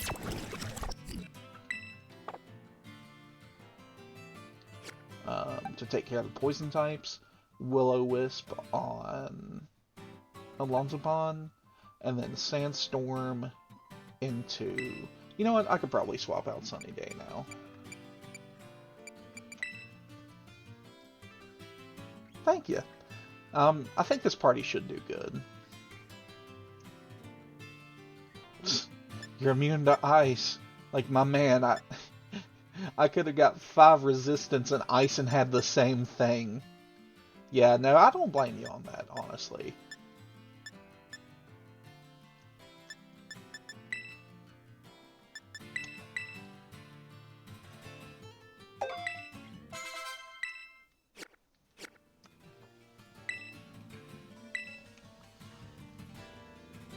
I get that. Can't win them all, sadly. Look at that sleepy little Mimic. Him sleeping.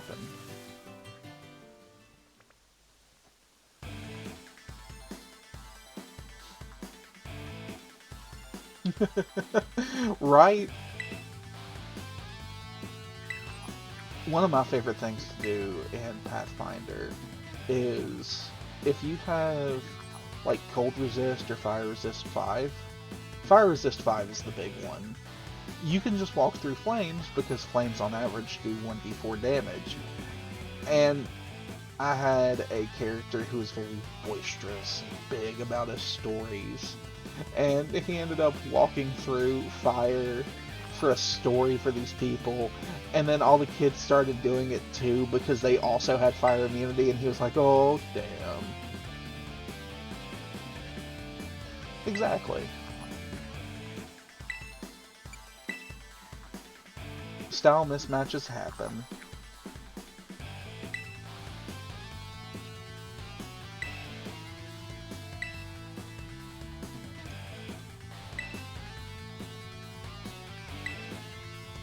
Prepare to be raided.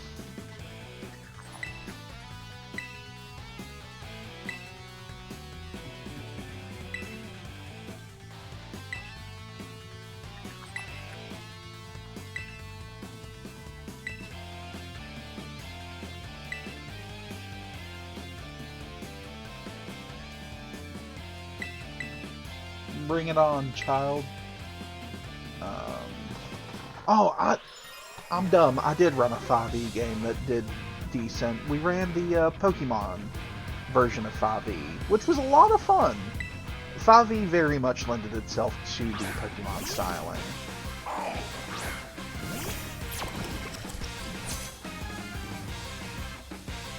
Sadly, they got a cease and desist, which will forever have me hopeful that they're going to turn around and actually do a proper Pokemon tabletop game, but I'm not going to hold my breath for it.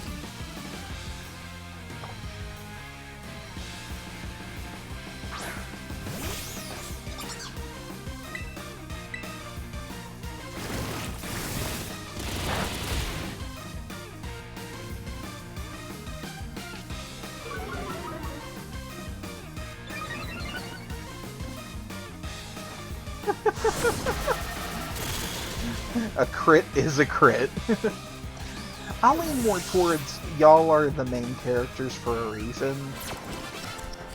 But I'm never gonna use... Like, I'm gonna put you in spots to do heroic things for the story, because in my mind, the story follows you for a reason. But I'm never, ever gonna, like, stop something from happening to you, if that's what should happen.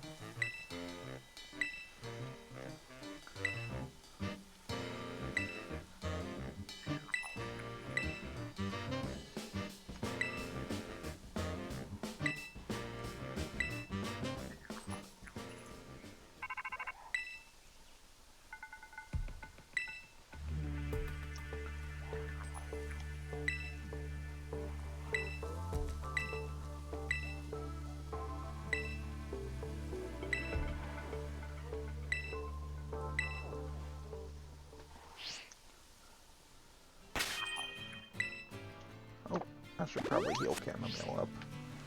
Alrighty, let's get this started.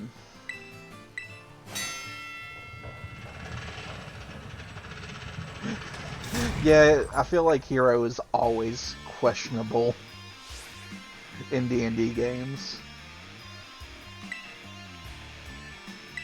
Like, just because you're a hero doesn't mean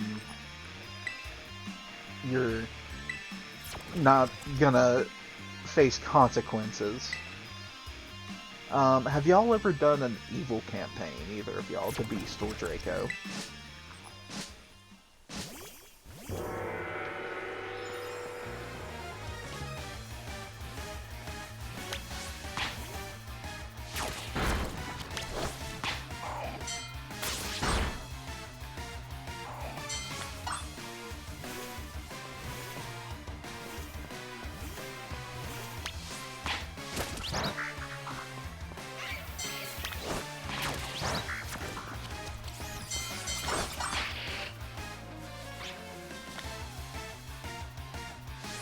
Yeah.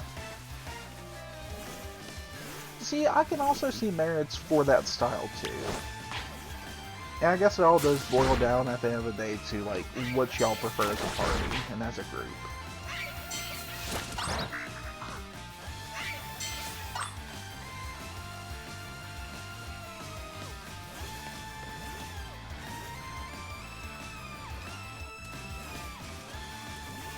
for me, I feel like death is always a bit of a weird spot in my games. Yeah. Especially in a spot like that when you've had a character for a long time. For me, death always comes second to,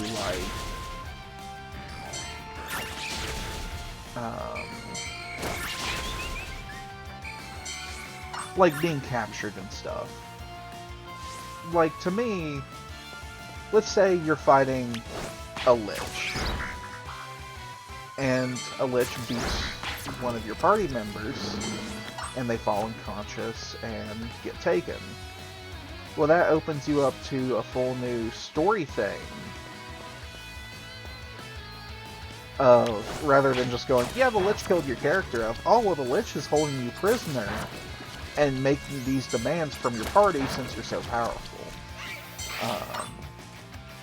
And that's how I always feel about it. Now, there's going to be spots where, like, if you're fighting a warg, a warg does not give a shit about you.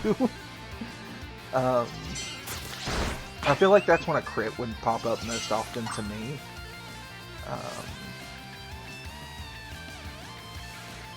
Yeah, like, capture should almost always be the priority.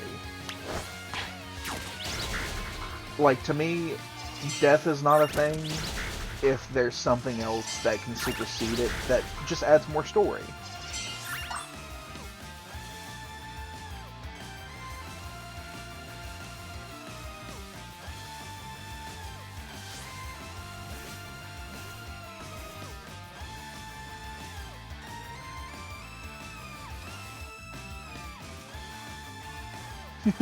I love that.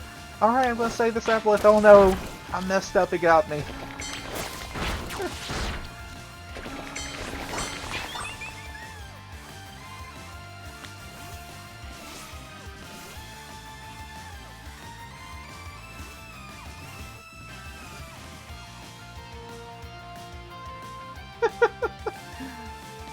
I like those characters, Draco.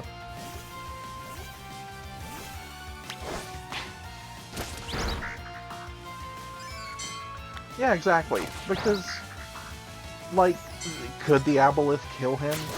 Yeah, but where's the story reason for the Aboleth to kill him?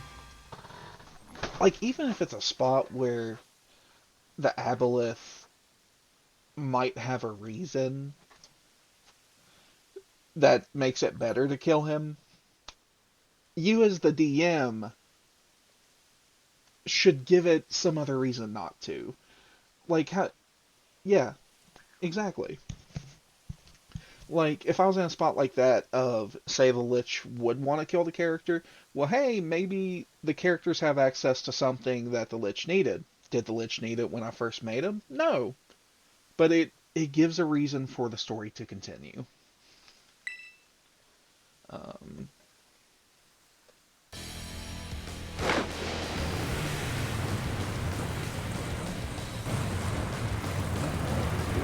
I feel like the mode I'm in, if it kills you, especially crits and stuff, but there is always space to negate death as the first option.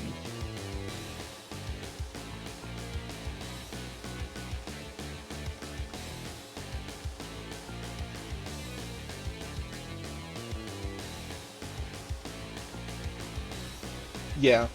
Also, that I feel like a lot of that's conversations you have before games start too. Like your campaign, Draco, the Undead campaign. I could totally see me looking at the party and saying, hey, this is a more apocalyptic sort of setting. Actions have consequences. Think everything through. Now, you're not going to have to be Batman and have plan upon plan upon plan. But if y'all just run into something head first and it kills you, that's on you. But meanwhile, on the more the Beast style campaigns where you're talking about like big time heroes with high levels and stuff, it's harder to make sense of, well, this is Atticus and he killed 15 Namekian lions with his bare hands, and he did this, this, and this. Oh, and he died randomly.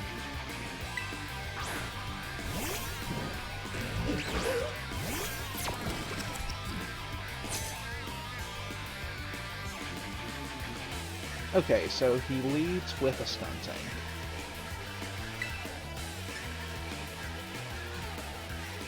Fucking Hyper Beam. Oof, that hurts.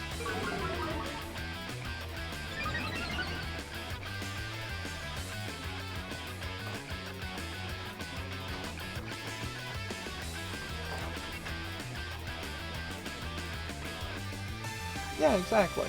But hey, as long as it's fun, that's what really matters.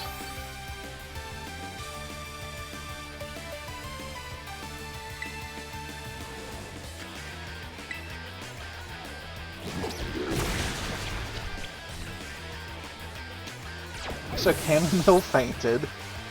I'm a little distracted. Oops.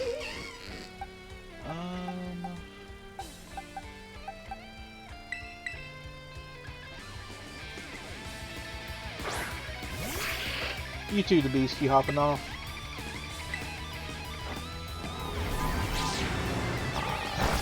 Didn't mean to hit Shadow Sneak. Hey, you have a good night, the beast.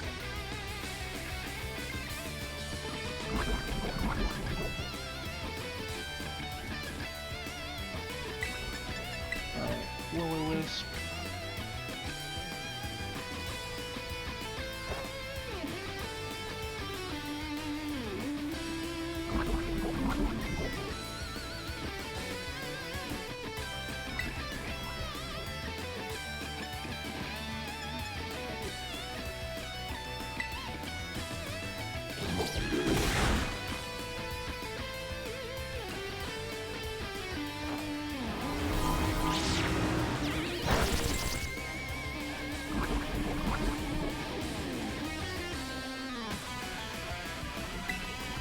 Yeah, I'm trying to figure out why that is. Like, my brain is not working right now as to why that thing's immune to Will-O-Wisp. Skuntank's not a fire type. Skuntank's dark poison, right?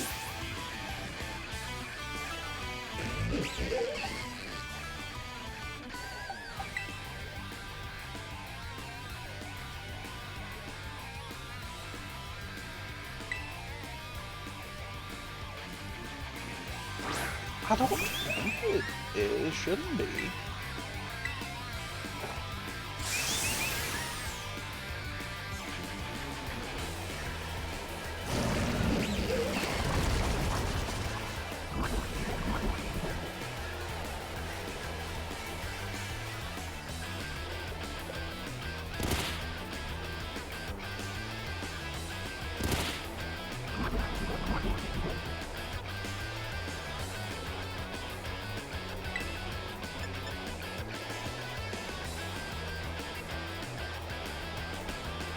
Sorry, my brain is broken right now. I'm like, why is this immune to it?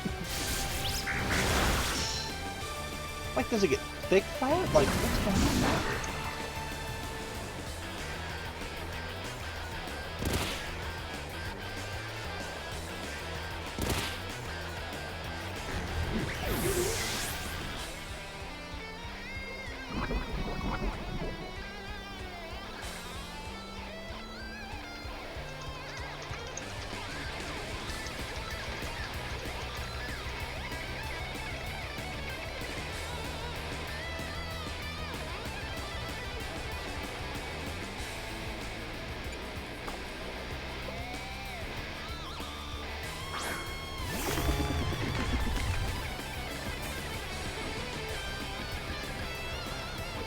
I see. What it is, I completely forgot about this. Dark-type Pokemon are immune to moves in general that are prankster things.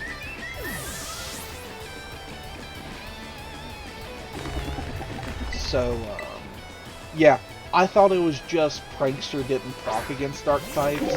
It procs, it just nullifies the move. Okay. That makes more sense.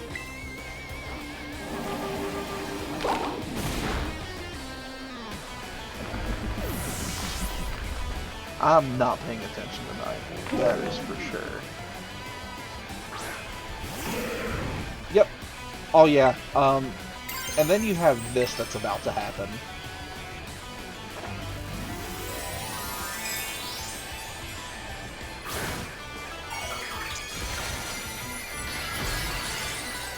So I'm going to terrestrialize it to make it more powerful. So Last Respects is a move that is 50 base power, but gains 50 base power for every fainted Pokemon in your party. So when you have 3 fainted Pokemon, it's a 200 base power move. That's stab on top of being a Terra stab. Yeah, Houndstone is my get out of jail free card. And you might think it's weird I put up Sandstorm. That's because Houndstone has Sand Rush, which is weird, but I'm here for it.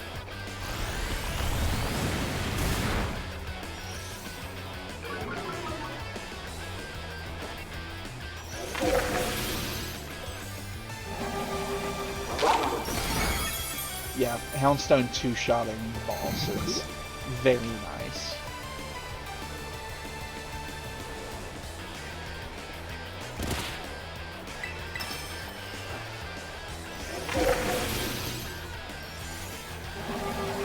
Like, moving forward, do not be shocked to see Houndstone in every one of my parties, because it's just that good.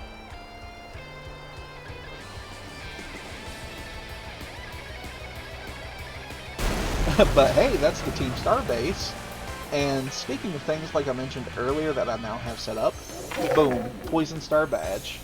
That way I don't have to sit here and try to align it during the night. Because my past streams I've had a bad habit of being like, oh, let me just do this in the middle of it. That was not the move.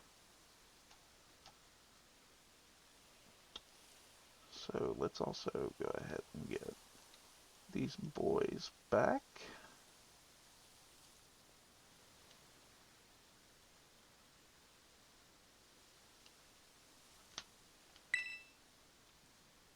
And now we get the beautiful cutscene that I'm going to skip through about friendship is magic. My little Team Star friendship is magic. Also, Atticus is very pretty.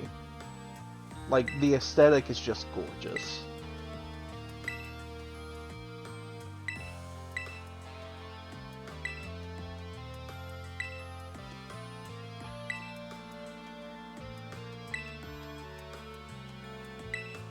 Also, I think it's funny how they combined, oh, you're a ninja with, oh, you also like putting together outfits and stuff. It's a weird combo, but I'm here for it.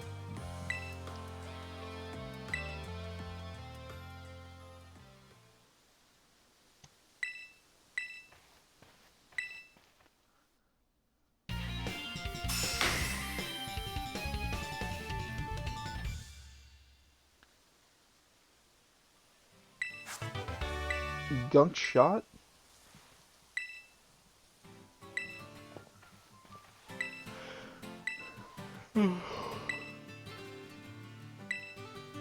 I'm sleepy tonight.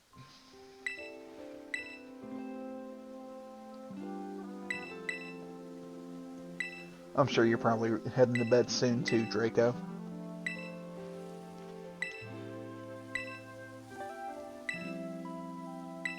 Yeah. I think after I finish this cutscene up, I'm gonna call it a night.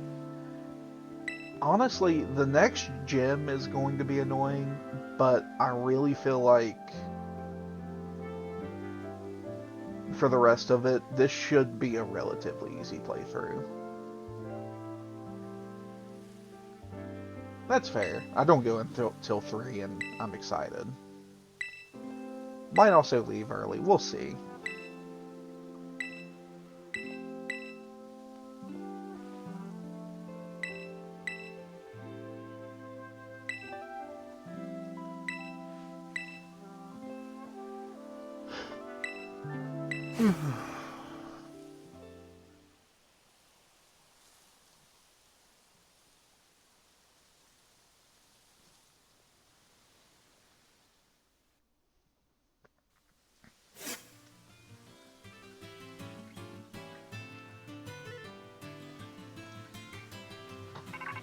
Oh, and the call from Cassiopeia. Can't forget that.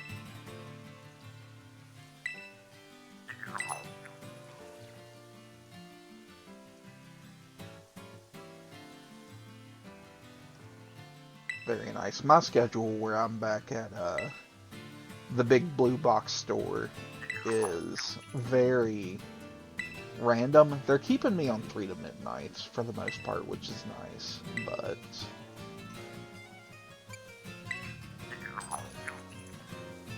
I get to sleep in every day, and I'm a fan of that.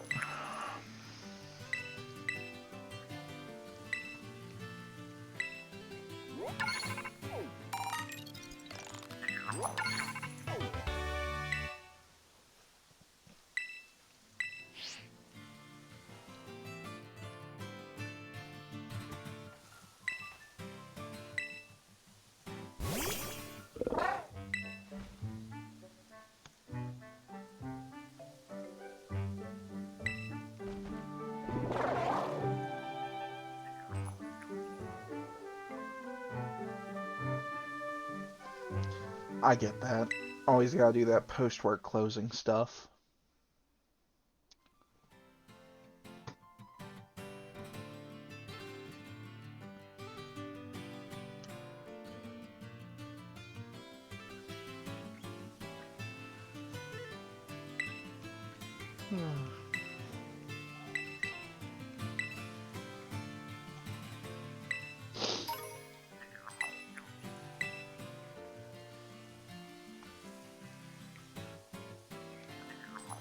Heck yeah. I mean, you've been there for a while now, so I'm sure they trust you. I feel like if they didn't trust you at this point, things would be very bad. They trust me too much at work. Oh, I want the tea on that one.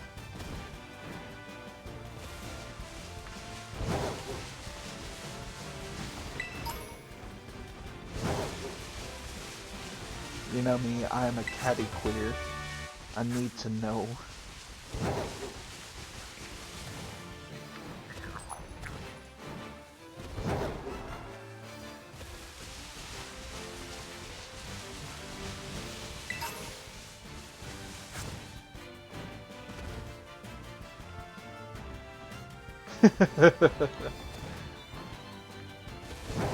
God.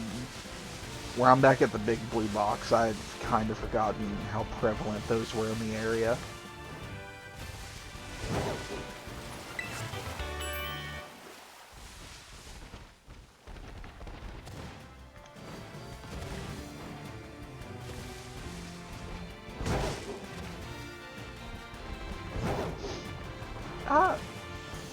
I won't lie, I feel like... Nope. You get them here and there, but the game store... It's mainly people with trade-ins, and I was in a position where I could just say, hey, please leave. Your console smells like burnt plastic and roaches. I don't want to deal with this, please leave. Big blue box, I don't have the authority. And weirdly enough, I'm glad I don't. I do not miss. Oh, I wouldn't be too shocked, honestly. But yeah, I do not miss my last job. I miss the people and stuff, but that's it. The actual job itself, whatever. I've stood by it that working at the game store made me kind of sort of hate video games.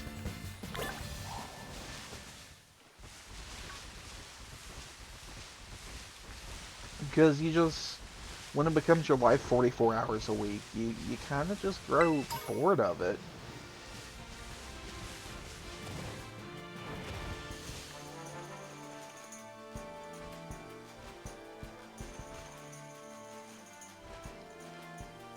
Yeah, exactly. And I think that's good on y'all for doing it. When I worked at Kmart, I'm okay saying Kmart, they're dead. I can't get sued by Kmart. When I worked at Kmart, we have a similar sort of thing in jewelry, where if it was jewelry and somebody was not of sound mind, you did not sell to them, because 85% of that stuff was non-refundable. Yep, Kmart, dead and buried.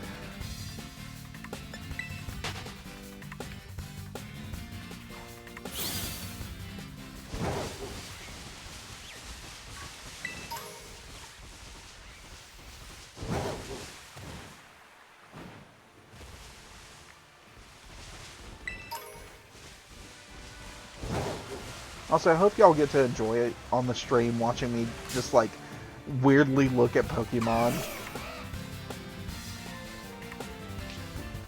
Yeah.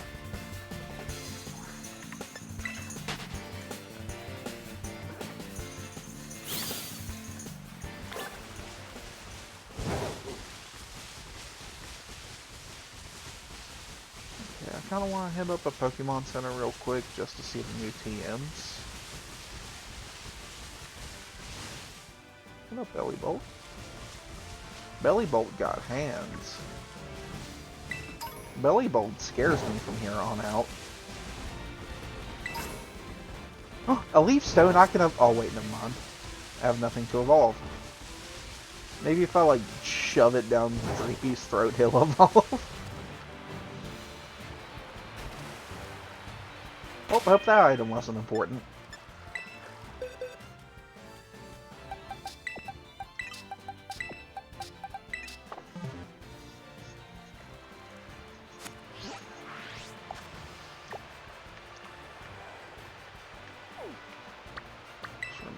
That. Let's fly here. Yes, the Leafeon Stone.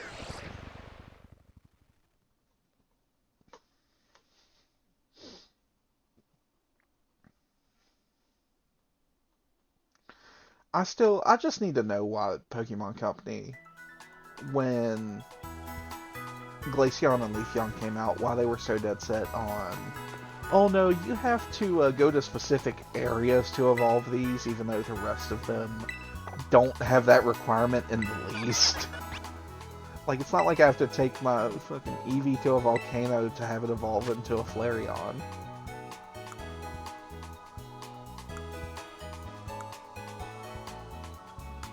Let's look at fighting type.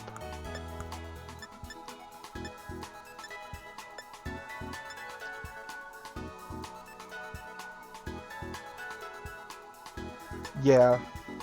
Even then, I would debate the cool gimmick part.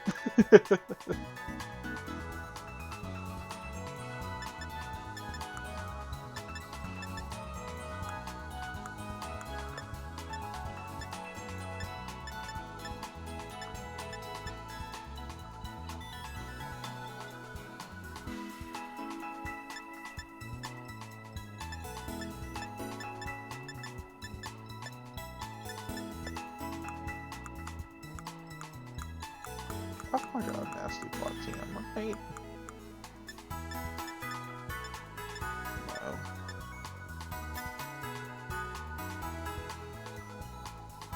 Epidemic Spirits, something else. Yeah, even, like, Friendship grew on me. I was like, you know what, I can support this. Especially when they give you the Pokemon early enough in the game that Friendship can play a part.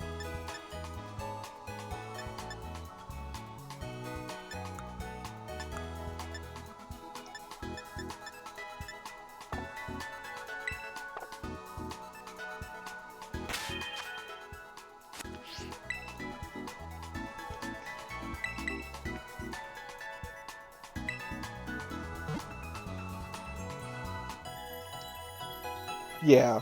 At first, though, it's like, what the hell's going on here? Why won't my Crobat evolve?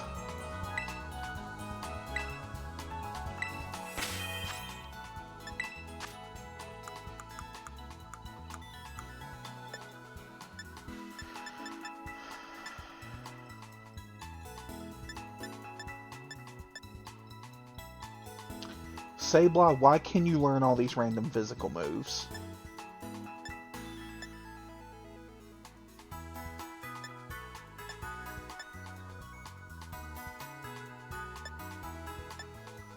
But yeah, in the Pokemon way, they just never tell you how stuff works. They're like, you'll figure it out. You'll buy the game guide. Strong Sableye. Sableye break you off a knee.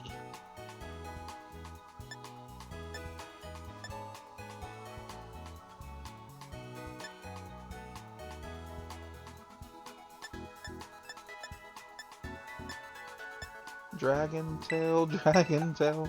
Freebie finally knows another fucking move.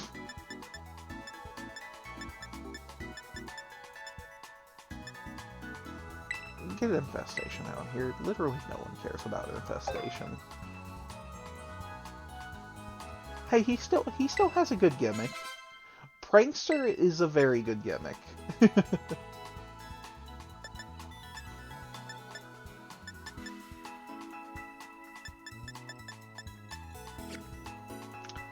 Yeah, but Liper isn't cool. Like, save lives.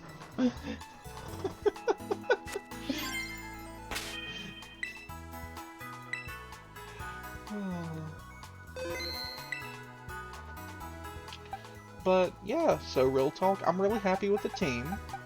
Really happy with the items and everything. I think tonight I'm going to call it here, a little bit over 2 hours, because I am a sleepy they them. Thank you, I'm excited for it. But I'm going to hop off for the night. Talk to y'all later. Of course, this is Rocky Road, the they them with the mayhem. And I will see y'all later. Y'all have a good night. Talk to you later.